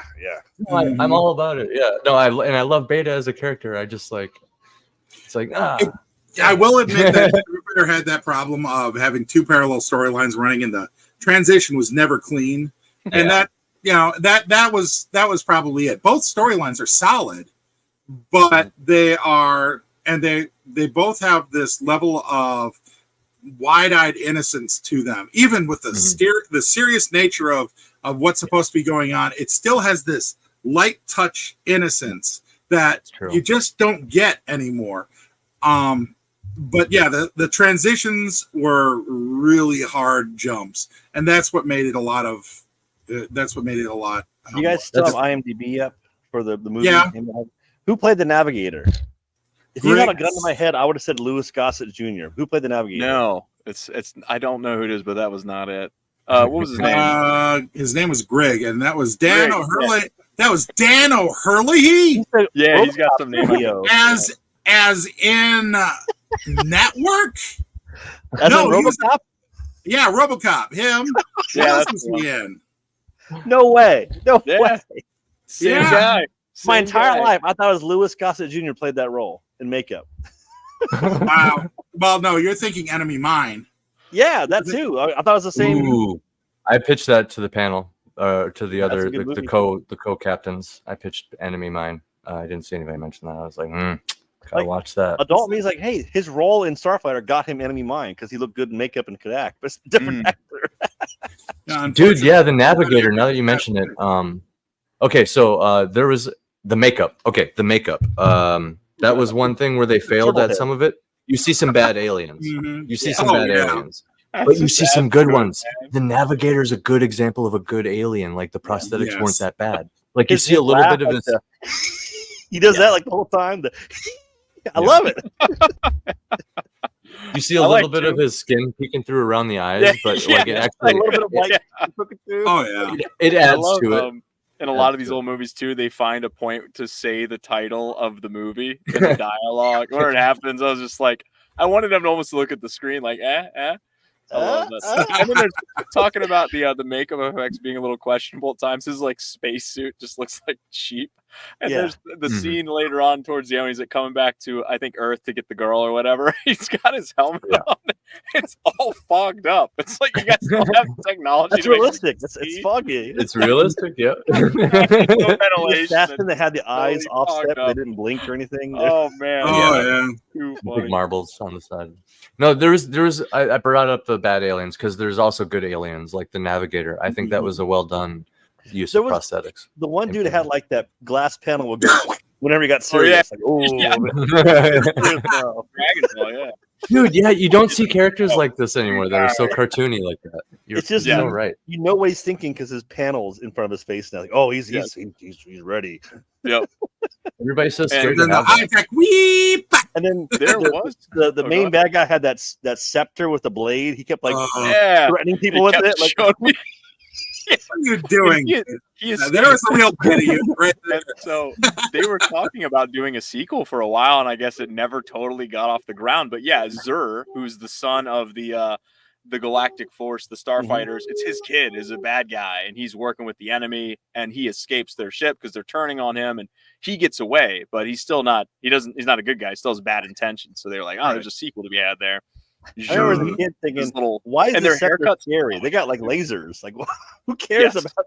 Yeah, he's got like switchblades on his little staff. I love too whenever Alex first gets to space, the first person he meets talking about the makeup is this lady, and all they like alien race, they all just have these giant bald foreheads. So this woman walks up to him with this giant bald Looks forehead, and I'm like, what is Looks happening? like Lou What is Grant. this? Yeah. A Lou Grant hairstyle on a not bad looking woman otherwise. Yeah, that's why I was like, this is bizarre. And It's like, somehow what do we that- do? that, Like, George Washington wig hair. It was like Yeah. everybody had this. yes. Yeah, I noticed that too. That was going to be my next thing. The bad aliens are mostly those people with the weird the foreheads and the hair. It's like I think Star that's a Trek bad rules. example. I'm pretty sure this is yeah. If This they is probably like like a- their budget on like CGI. a human That's probably what before. happened. yeah.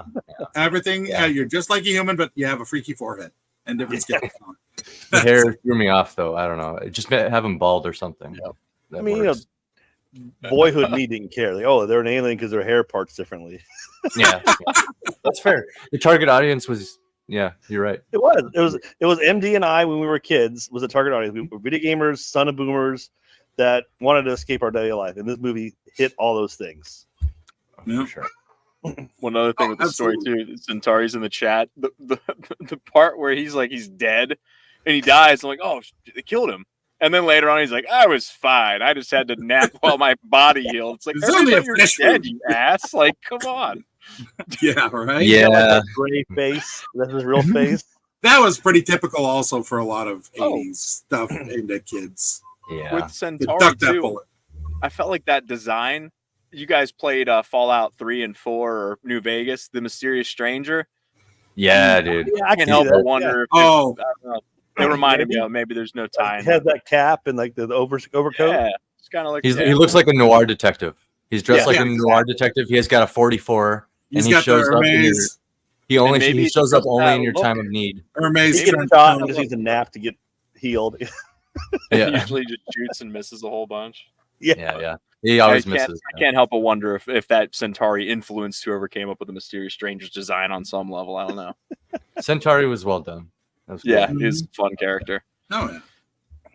And Centauri is just like just kind of appears. He's just like, come with me. Where's that from? You know that I'm looking started. for the I was like, it's, For that was whomever Ryan. won that game, my boy. Yeah, dude, it's sick. It's from Courage the Cowardly Dog. Oh, okay. I was like, that It's style like- looks familiar. Got it. The cat's theme. The cat's theme. So- I also have him tapping the sign, but I'll only do that if I need to use it. If I need So to what's use the it. next step? What's I the like Starfighter enough. I need more recommendations. What's the next movie I should watch Oh. that is in the same kind of style? I We have a reiterate- My Science Project would be a good choice. Yeah, My Science Project. It's Science It's project. not a great film, but you get to watch Dennis Hopper go off the rails as a former hippie, now turned school teacher. That unto itself is worth watching. Yeah. And it also stars Dean Stockwell, who was the lead in Christine, which is a Night of vastly Vomit. underrated film. Yeah. Night I don't of- know You if want I like could- that wide-eyed innocence. Explorers. If you haven't seen Explorers, go check Mhm. that out. Okay. I mean, the cast is stellar. It's River Phoenix when he's like 12. It's amazing. Ethan Hawke and some third kid who doesn't get a credit on the cover. Enemy Mine is a good one. Of course, Yeah. Flash Gordon I'd put at the top of the list. We're gonna be unloading list after list of because every week we want to vote on something and like watch some movie. It doesn't have to be like new and it doesn't have to be old. But we've been kind of leaning a little bit towards vintage. Like our first one was Treasure Planet. I was sick for that one. That's one of my favorite movies. But It's I could just one of mine talk too. about. Yeah, it's so good. But yeah, we'll be doing a lot of these honestly. And We should do a I Treasure have a Planet weird. comparison to like the Muppet Treasure Island versus Treasure Planet and kind of contrast compare the two best adaptations of that story. that'd be sick. Can I throw out an absolute wackadoodle suggestion for a movie? Wackadoodle? This is wackadoodle. It Yes, you is Gene Kelly. It's Gene Kelly's last film, Xanadu. Xanadu. Yeah, Xanadu It and is, Xanadu. it is a rock. Yeah, it's a rock opera. It's absolutely cheese-tastic. The only thing going for it really is the fact that you have Olivia Newton-John at the height of her prowess, ELO on the soundtrack, and Gene Kelly being Gene Kelly, and the only person that can in the world.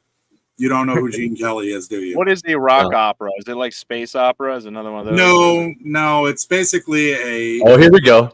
yeah. So the first rock opera that I've ever heard of was Tommy, Good which basically is a story told by a sequence of songs. And Oh. Xanadu, Horror Picture Show kind of. yeah, Rocky Horror Picture Show Yeah. would fall into rock opera nominally, but that's more of a weird, wacko cultural What's event. the Who Pinball Wizard? Is that what's called? Yep, Pinball that's Wizard? Tommy. That's out of Tommy. Okay. But By the Xanadu was kind of the roller disco version of that. So it is cheesy upon cheese.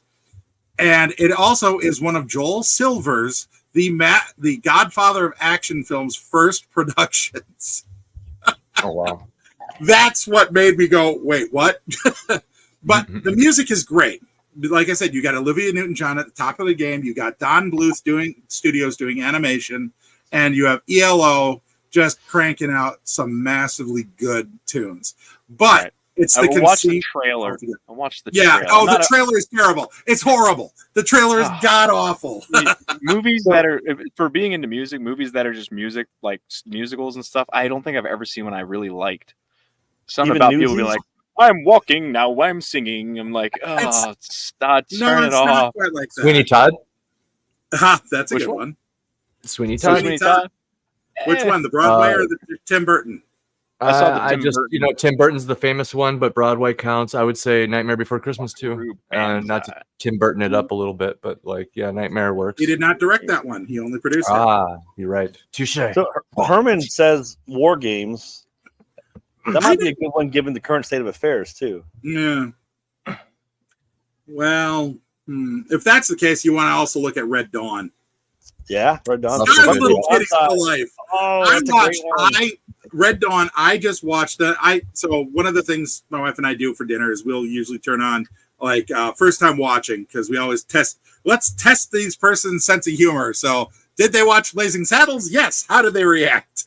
But I saw one for Red Dawn, and she was like, millennial. She was practically traumatized by the movie because she's watching, the Russian army do the Russian army stuff, and she's like, "Why isn't anyone calling the police? This is a military action." But she literally said that. The I end of the was like, world. yeah, it's World War This is III. the moment. But she Yeah, they're had coming no in. concept whatsoever. It was amazing. Oh, Did you have like- your millennial child watch the remake, the re-release they did? No, she did. She watched the original Patrick Swayze, Jennifer Good, Grey. good. Yeah, I mean, there is no other one. That doesn't exist. It doesn't exist. There is a perversion out there of a mockery of a stupid thing called a remake of Red Dawn. Terrible. So bad. They lost me the instant they said, "Oh, we're making it North Korea." Done. I'm out. So, so hold on, real quick. Oh, that's such a good topic that we could delve into, but we got to be pragmatic. Right. Okay, real quick, summarize why Korea commies bad versus Russian commies. Well, Just Korea, I guess. logistical. Simply They don't have put, the means to logistics. invade that Russia has the Yeah. means to invade. China doesn't even have the You're means to invade America now. That's Yeah. propaganda. Yeah, They you're right. they don't have the ability to project force. They can barely. There's a good chance Gotcha. they couldn't even invade Taiwan with their carriers cracking into, because all What'd they you did think? was not. What'd you think of Leave the World Behind? Did you Never watch heard that? of it. Oh wait, Okay. no, I've heard of it. No, I didn't see Obama? it. Too Obama woke. produced. Okay, Oh, gotcha. yeah. I hear you. In that one, okay. What if they did Red Dawn, but they did the Leave the World Behind approach, where all the commies band up against us? So North Korea is there, but so is like Islam. They're not commies, but like they're our enemies, right? They got Islam in there. They got Russian. I still feel like it's Red Dawn because that would Chinese. just be like in that section, that state was invaded by Russia, while another state's invaded by China, another state's There you invaded go. by ISIS. Yeah. So the Yeah. problem we have with remaking Red Dawn right now, Jonathan Milieu was a genius with that movie. Remember, this is the screenwriter that wrote with Francis Ford Coppola Apocalypse Now, which of course is a 1960s fever dream over Vietnam. But he wrote this as sort of as a love story or as a love letter to his youth, and growing up in the Colorado wilderness, and about learning to survive out there as a teen. And he understood the one word I said earlier on, logistics. He understood the geopolitics that had to happen to cause this to at least be believable. The instant you said they say North Korea or China right now, I'm out, because they don't have believable logistics. There are very few nations right now that could feasibly do a large-scale military invasion that was theorized in Red Dawn. Back then, Russia could have done it. Russia had the Navy to pull it off. The Soviet But it Union. would've- that is. Yeah, that's true. Soviet Union would have been Yeah. able to do that back then. But nowadays, no. Right. That's why I pitched the Leave the World Mhm. Behind approach, where they all create a coalition of access, if you will. They'll just put it under they'll just put them under blue helmets and call them peacekeepers. Right, That's right. all over the world. I Well, 'cause I then wish I was joking. Forgive me for just like dwelling on this for a minute, because it is a cool concept. There's a reason why Red Dawn succeeded. It's kind of a terrifying thing to think about, because like I'm just imagining like they're flying them over on Chinese planes and dropping Arab soldiers who are using Russian weapons, and they got Korean soldiers next to them. You know what I mean? They just kind of Their goals are too different. yeah, I know. You have three major power sources that are against the United States right now: the WEF aligned globalists, Yeah, the Islam, and China and their satellites. The problem is that none of them can quite pull it off, and neither of them will team up really. can't get along. Yeah. It's going to be the scorpion on the back of the frog.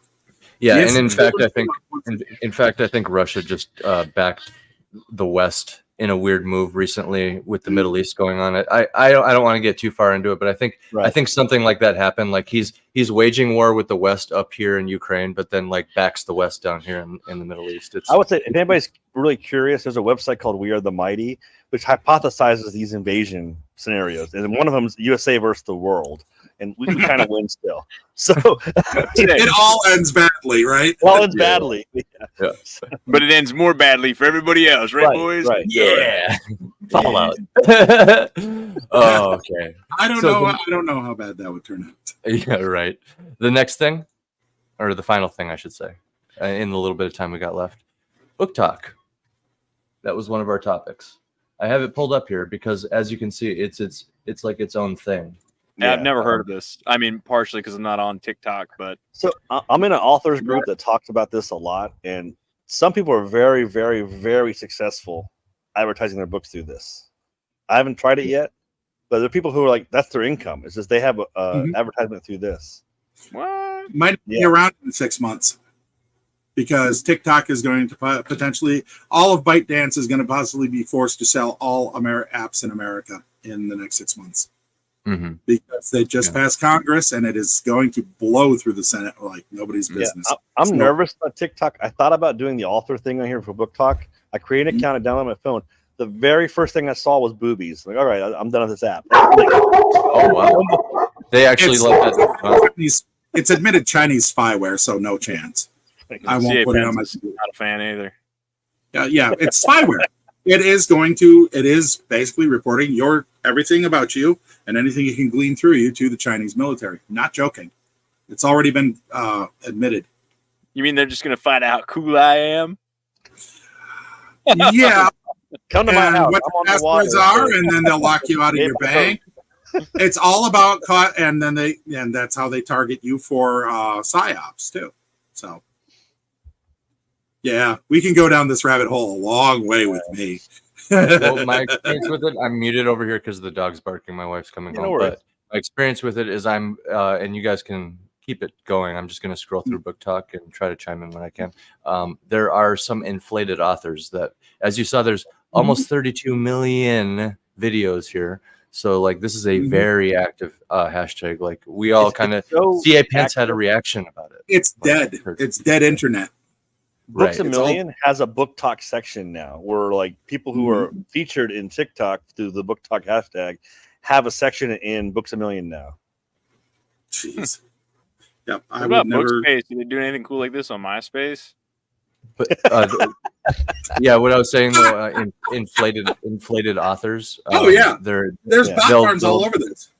they'll game the hashtags, and they'll get really good at using social media essentially and TikTok, and then that inflates the popularity of their book, and then they can sell like 100,000 copies, and then once the book comes out, people realize none of the things that they were talking about are in the book, and it's not very good, and this and that and the other thing.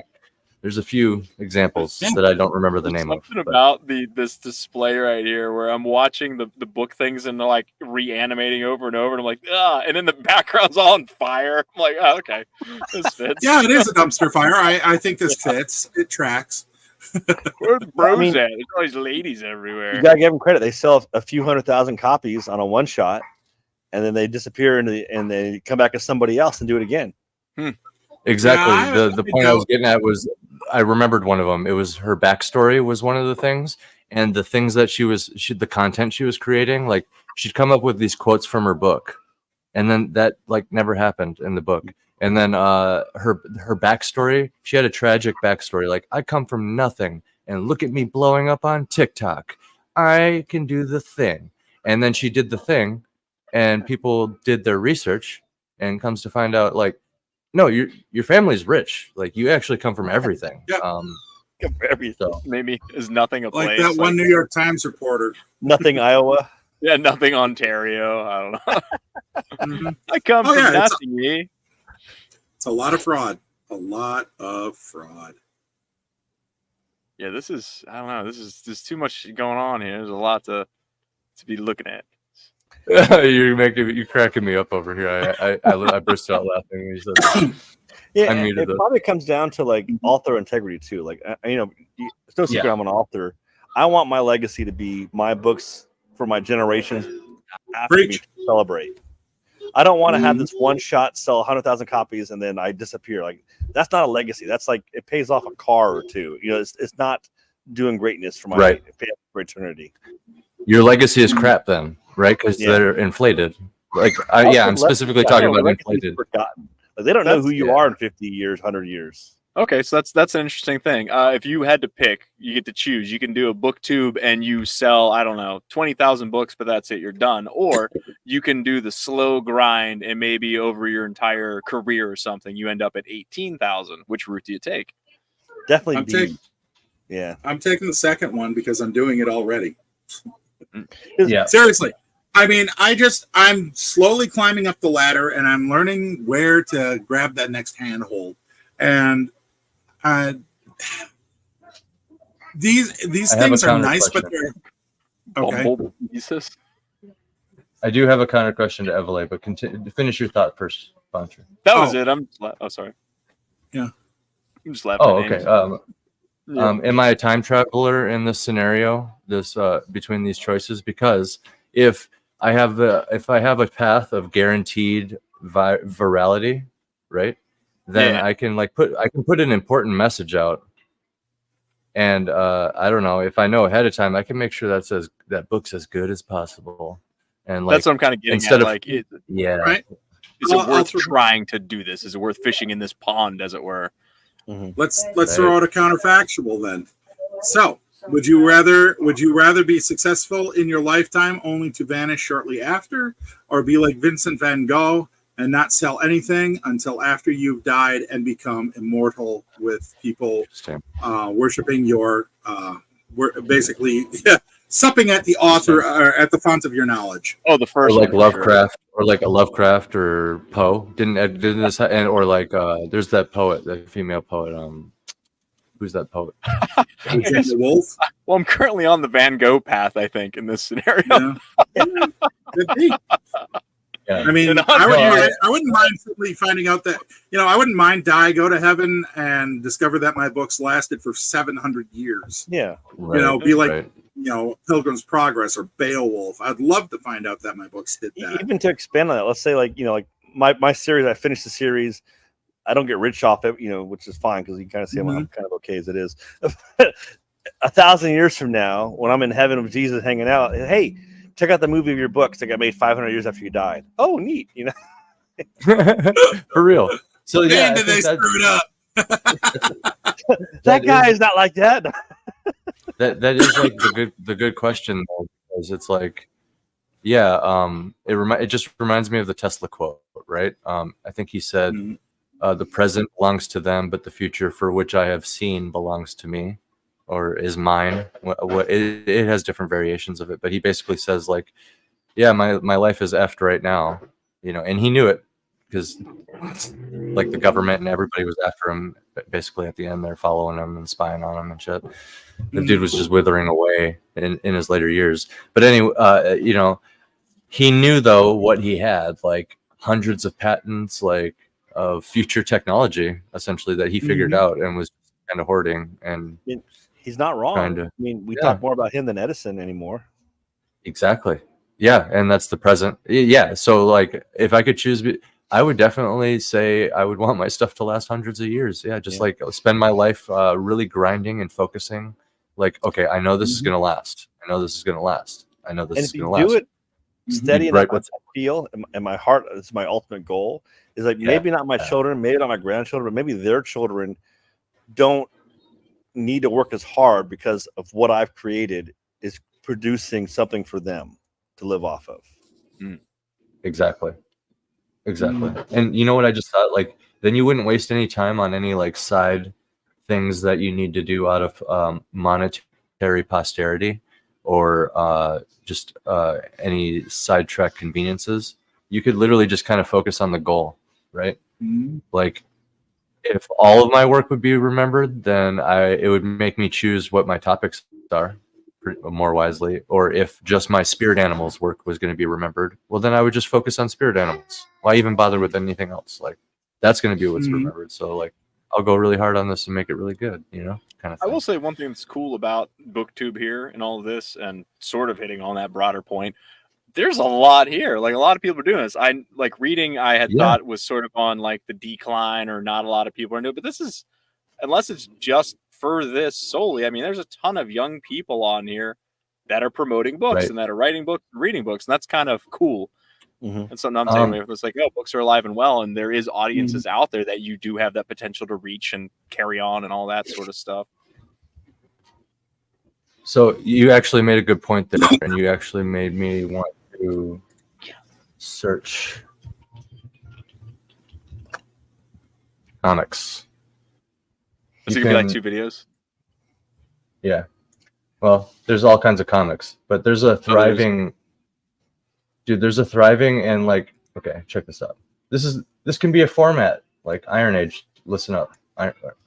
There's no sound because I have it muted, but Listen up with your it's a eyes. comic. No, listen. Yeah, it's a comic on TikTok. Like, people could do this. Like, you can do this. And TikTok is now it's edgy and dangerous to use it because it's banned. So Not yet. Yeah. Probably will be. and like Evely said, that last hashtag we were under, Book Talk, almost 32 million. Almost 32 million, right? This is cosplay. This is great. That's Can you imagine impressive. walking around all day, knocking stuff over everywhere you go, bumping into Right. an old lady? Ah! That's why you do it with multiple people. Exactly. So yeah, long story short, the long short of book talk. There's the same problems we see with all sorts of social media and stuff. But Mm. hold on, I continue. Oh no, my son was just he's a tricky one. So So are we feeling you net get positive inflated. or net negative here? I just saw the solar opposites bag in there. That was funny. I think it's a net positive. All right, Yeah. all right. Oh. How are you guys feeling? Are you a fan of it? Or are you with You know, Are you with when I did my you? brief look into it to see what I can do to promote my works through here, Book Talk leans very heavily to LGBTQ, which my books don't attract to. I mean, it's fine. It's an audience. There's definitely a need for that, but there's definitely that heavy slant in TikTok. Gotcha. There is, Pardon and me, AC it was doesn't exist in China. It does not exist in China, yeah, by the No, way. yeah, because it's a weird. weapon. Yep. It's because Yep. TikTok's a weapon. It is aimed at their enemies to cause social chaos. So that's, of course, it's going to be aimed at your alphabet community primarily, and to cause disruption and You can just mental look at illness. this example here. You can see how heavily it leans in that Yeah, I've direction. seen a lot of it. Yeah. AC, a part of me was hoping that you were going to be gone for like 20 minutes and just leave us with that giant cosplay guy walking on loop. That was I almost just looked it up Kingpin for a from second. Miles Morales, right? That was that, yeah, that was was, that what that was? yeah. Yeah, that's what it was. Yeah. Gotcha. So yeah, as you guys can see, I was just talking to JVP Music about this because he has Ruthless. Ruthless is a video comic that he has on YouTube. He's basically doing all the stuff that people check all the boxes and strive to do here on TikTok, but he's doing it naturally with his idea. You know what I mean? So I'm kind of trying to get him to like join TikTok and start paving the way with this because I think there's something here. And anybody who has a comic, think about it. You could dedicate just a single issue to putting that on TikTok just for promotion reasons in a series of videos. Like, would you say maybe doing a page or two at a time as for the videos, or what are you recommending? Yeah, something like that. Something like that. Because I've got the. Oh, sorry, my ROTC wife is. comic, so yeah. Yeah. Okay. Yeah. So that's my thought. If you have multiple issues, like dedicating just like one issue, and then doing like just identify really good stopping points for about TikTok length videos. And TikTok's not just like 1 minute videos. There's like people on there that have like 10-minute long stories and shit. It's basically YouTube. It just skews towards short, flashy, hashtag blah blah blah blah blah. Let's fucking go social media type shit. It's like Twitter. It's like if Twitter was like grounded with the idea of like YouTube instead of like text, right? Twitter's more text based. TikTok is like Twitter but for video. That's the way I look at it with all the hashtags and how quick and snappy it is. But yeah, your comic videos could be any length essentially, and then boom, right into that BookTube or Book Talk or like comic hashtag. I'm sure comics has like millions also. I didn't see what the number was. Oh, sorry, this is just looping. Holy, I saw I was like, Evelyn I'm getting. starting to think, like, Evelyn's just getting I was like, I might be able to learn this. I gotta find. Oh my god, I'm not gonna do it. I'm gonna actually just click out of that. So Yeah. I was gonna say I find some food because sometimes one of the dirty tricks on TikTok is you get like really delicious food and you just have all this food being prepared and that's all the video is, and you have narrations of like conspiracies or whatever it is. So they're just like feeding you information of whatever the F they want, and you're just hypnotized watching like the texture of crazy things being cut slowly, and like this food looks delicious. You know what I mean? So Yeah. yeah. Is it It's cake? fascinating. One of those.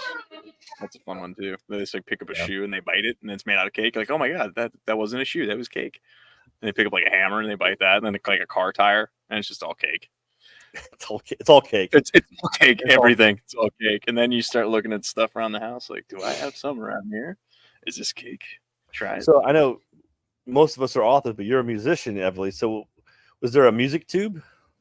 I have no idea. I'm very bad at marketing and all these things. This is it. I'm like, oh, I found people that like my work here, so that's fine. I've never really like pushed into the marketing that much. And maybe it's foolish, but I don't know. I have a small following, I guess, and I've always just made music for myself. Like if other people like it, that's just like gravy. But I don't know. I might maybe once I have more of a catalog start pushing or like maybe whenever I'm like done, like, okay, I've done all the music I'm going to do. Maybe now I should start marketing it because there's no pressure to make new stuff. I can just be like, it's done. Here it is. And then spend time doing it. I feel like making music is already really time intensive. And then having to think about marketing on top of that and how do I push in this. I'm just like, I feel like if you're not enjoying it on some level, it's hard to do it whenever it's kind of a hobby, I guess. So, but if you guys come across a music tube, definitely music tube. Let me know about it. Talk. Music. So yeah, book talk, an overall positive, just like booktube, but like you do get like dramatic moments. I think what we're seeing is the side effect of social media, and we all got to navigate that anyway on a daily basis. But it should be made aware for the Iron Age. I think like right there, Comicsgate. Where are you at in the comic hashtag? Where are you at on book talk? You know what I mean? Like everybody is very hesitant to use it, which I do understand. But like Zuckerberg and Facebook already sold your information a long time ago. Twitter/X is selling it right now. Instagram, YouTube selling it. Google Chrome right now in the browser with StreamYard. It's all selling it. And now AI is here to help it. Man. I'm boring. Come to it to my house. Whatever. I missed too much. I missed too much comment. It's been a wild few minutes. I'm guessing. We went into book talk and music talk and all the talks and yeah. Toxic. Well, toxic. Toxic. Yeah, that's the truth of it too. The talkie, the hot and spicy, and the This whole thing is big talkie. Just trying to get everybody. So I think everybody needs a bath after that dose of TikTok. I'll help it.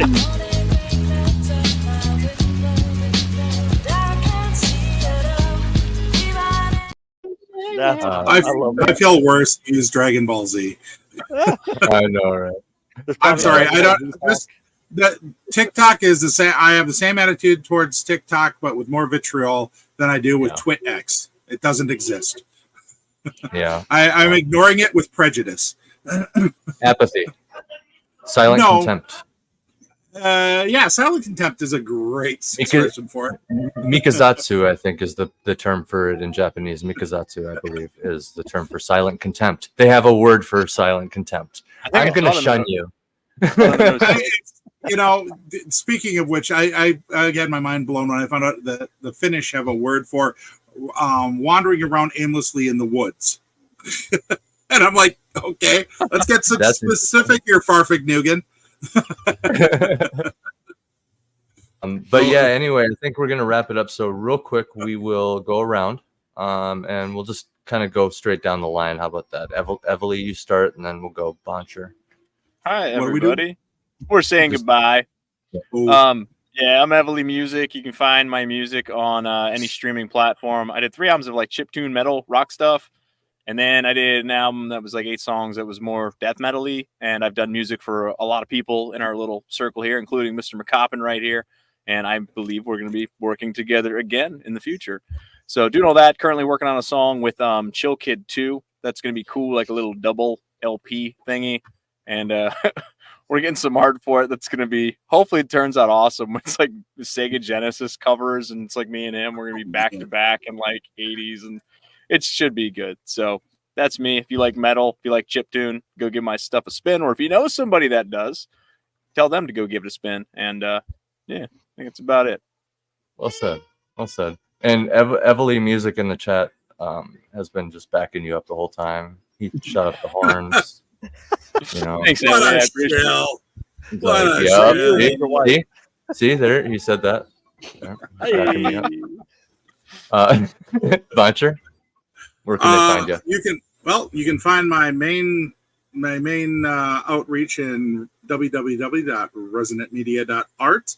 You can find all my media appearances. I'll link up to those there. I have also started launching music under the name Resonant One on Bandcamp. I have 2 songs now up, and many more to come.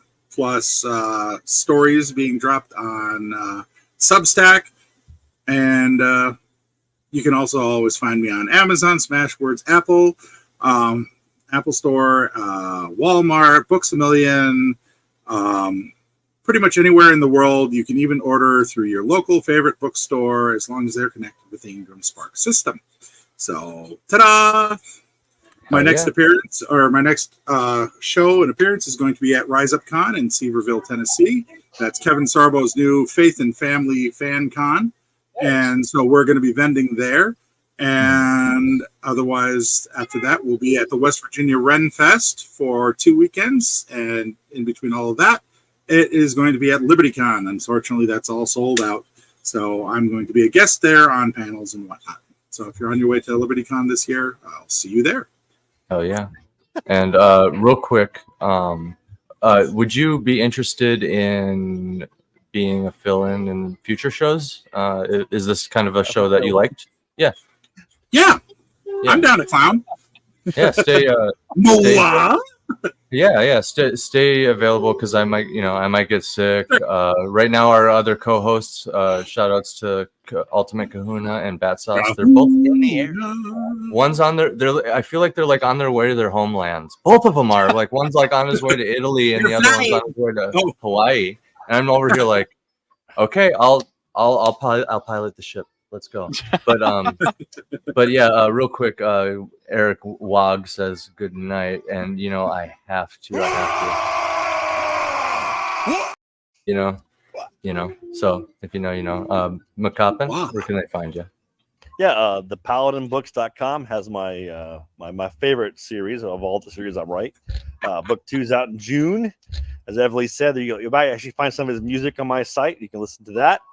So yeah, that's long and short of it. Just pay attention for June for paladinbooks.com, and I'm excited about future releases. My other series, you guys shouldn't care about those. Those actually make money, so I don't advertise those. Dude, that's actually a really cool thing about you. I remember pretty early on learning that. I'm like, oh, he doesn't. It's your nonfiction, right? It sells. I don't ever advertise it, so I don't know why. I don't know why people buy this IT garbage. You did something right. People that are into IT garbage. Ta-da! Target market. Target market. India loves my book. I sell an Indian book probably every other day. Nice. Very nice.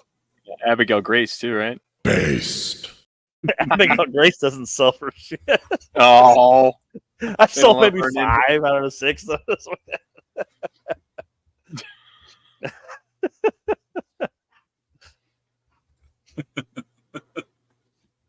Well, at least you got nonfiction. I haven't hit that point yet. I don't know enough about nothing to write nonfiction about it. Yeah, I mean, I highly recommend it. It sells like crazy. I've released a couple books over there, and they just keep selling. And my wife says write some more, but it's just hard to write because it's so boring. To be honest, like I like the fiction stuff because it's stories. I can tell the story. It's passionate about it. Nonfiction, it feels like homework. You don't know like this thing. Like, oh, India. I'm writing a paper for college. Right? Yeah. It's all about having a goal. Hey, look at it this way. It sounds like your nonfiction was like me when I was truck driving and I worked at a DC, being the yard dog there. It was like getting money for being in truck driving school. It's all backing. No passion behind it, It's like, yeah. You get pretty good though.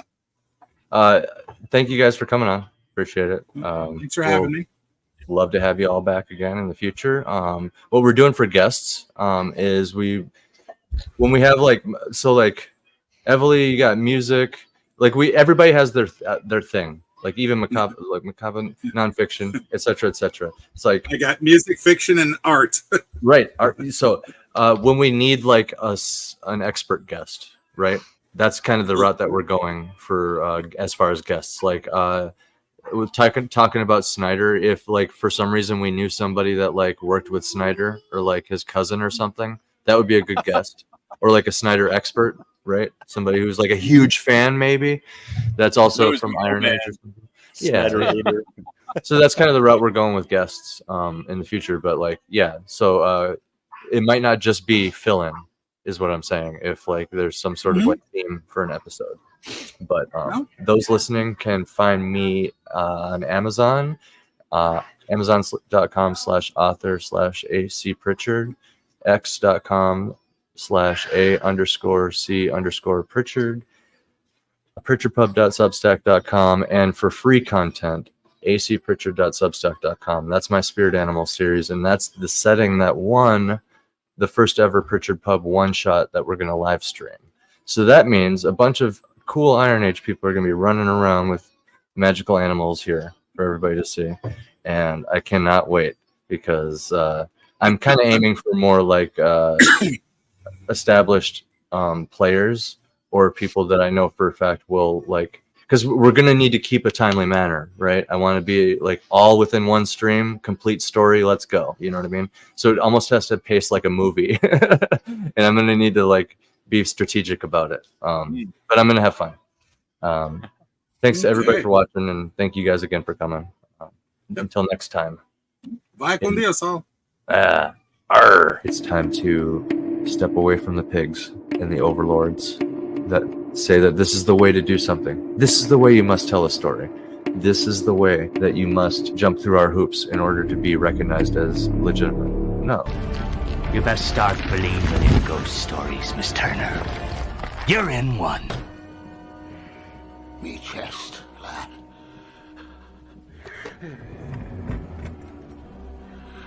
He'll be coming soon. Can't let him find this. Who's coming? The cyborg. Beware the cyborg.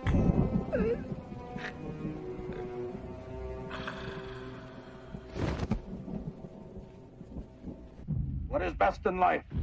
To crush your enemies, see them driven before you, and to hear the lamentation of your women.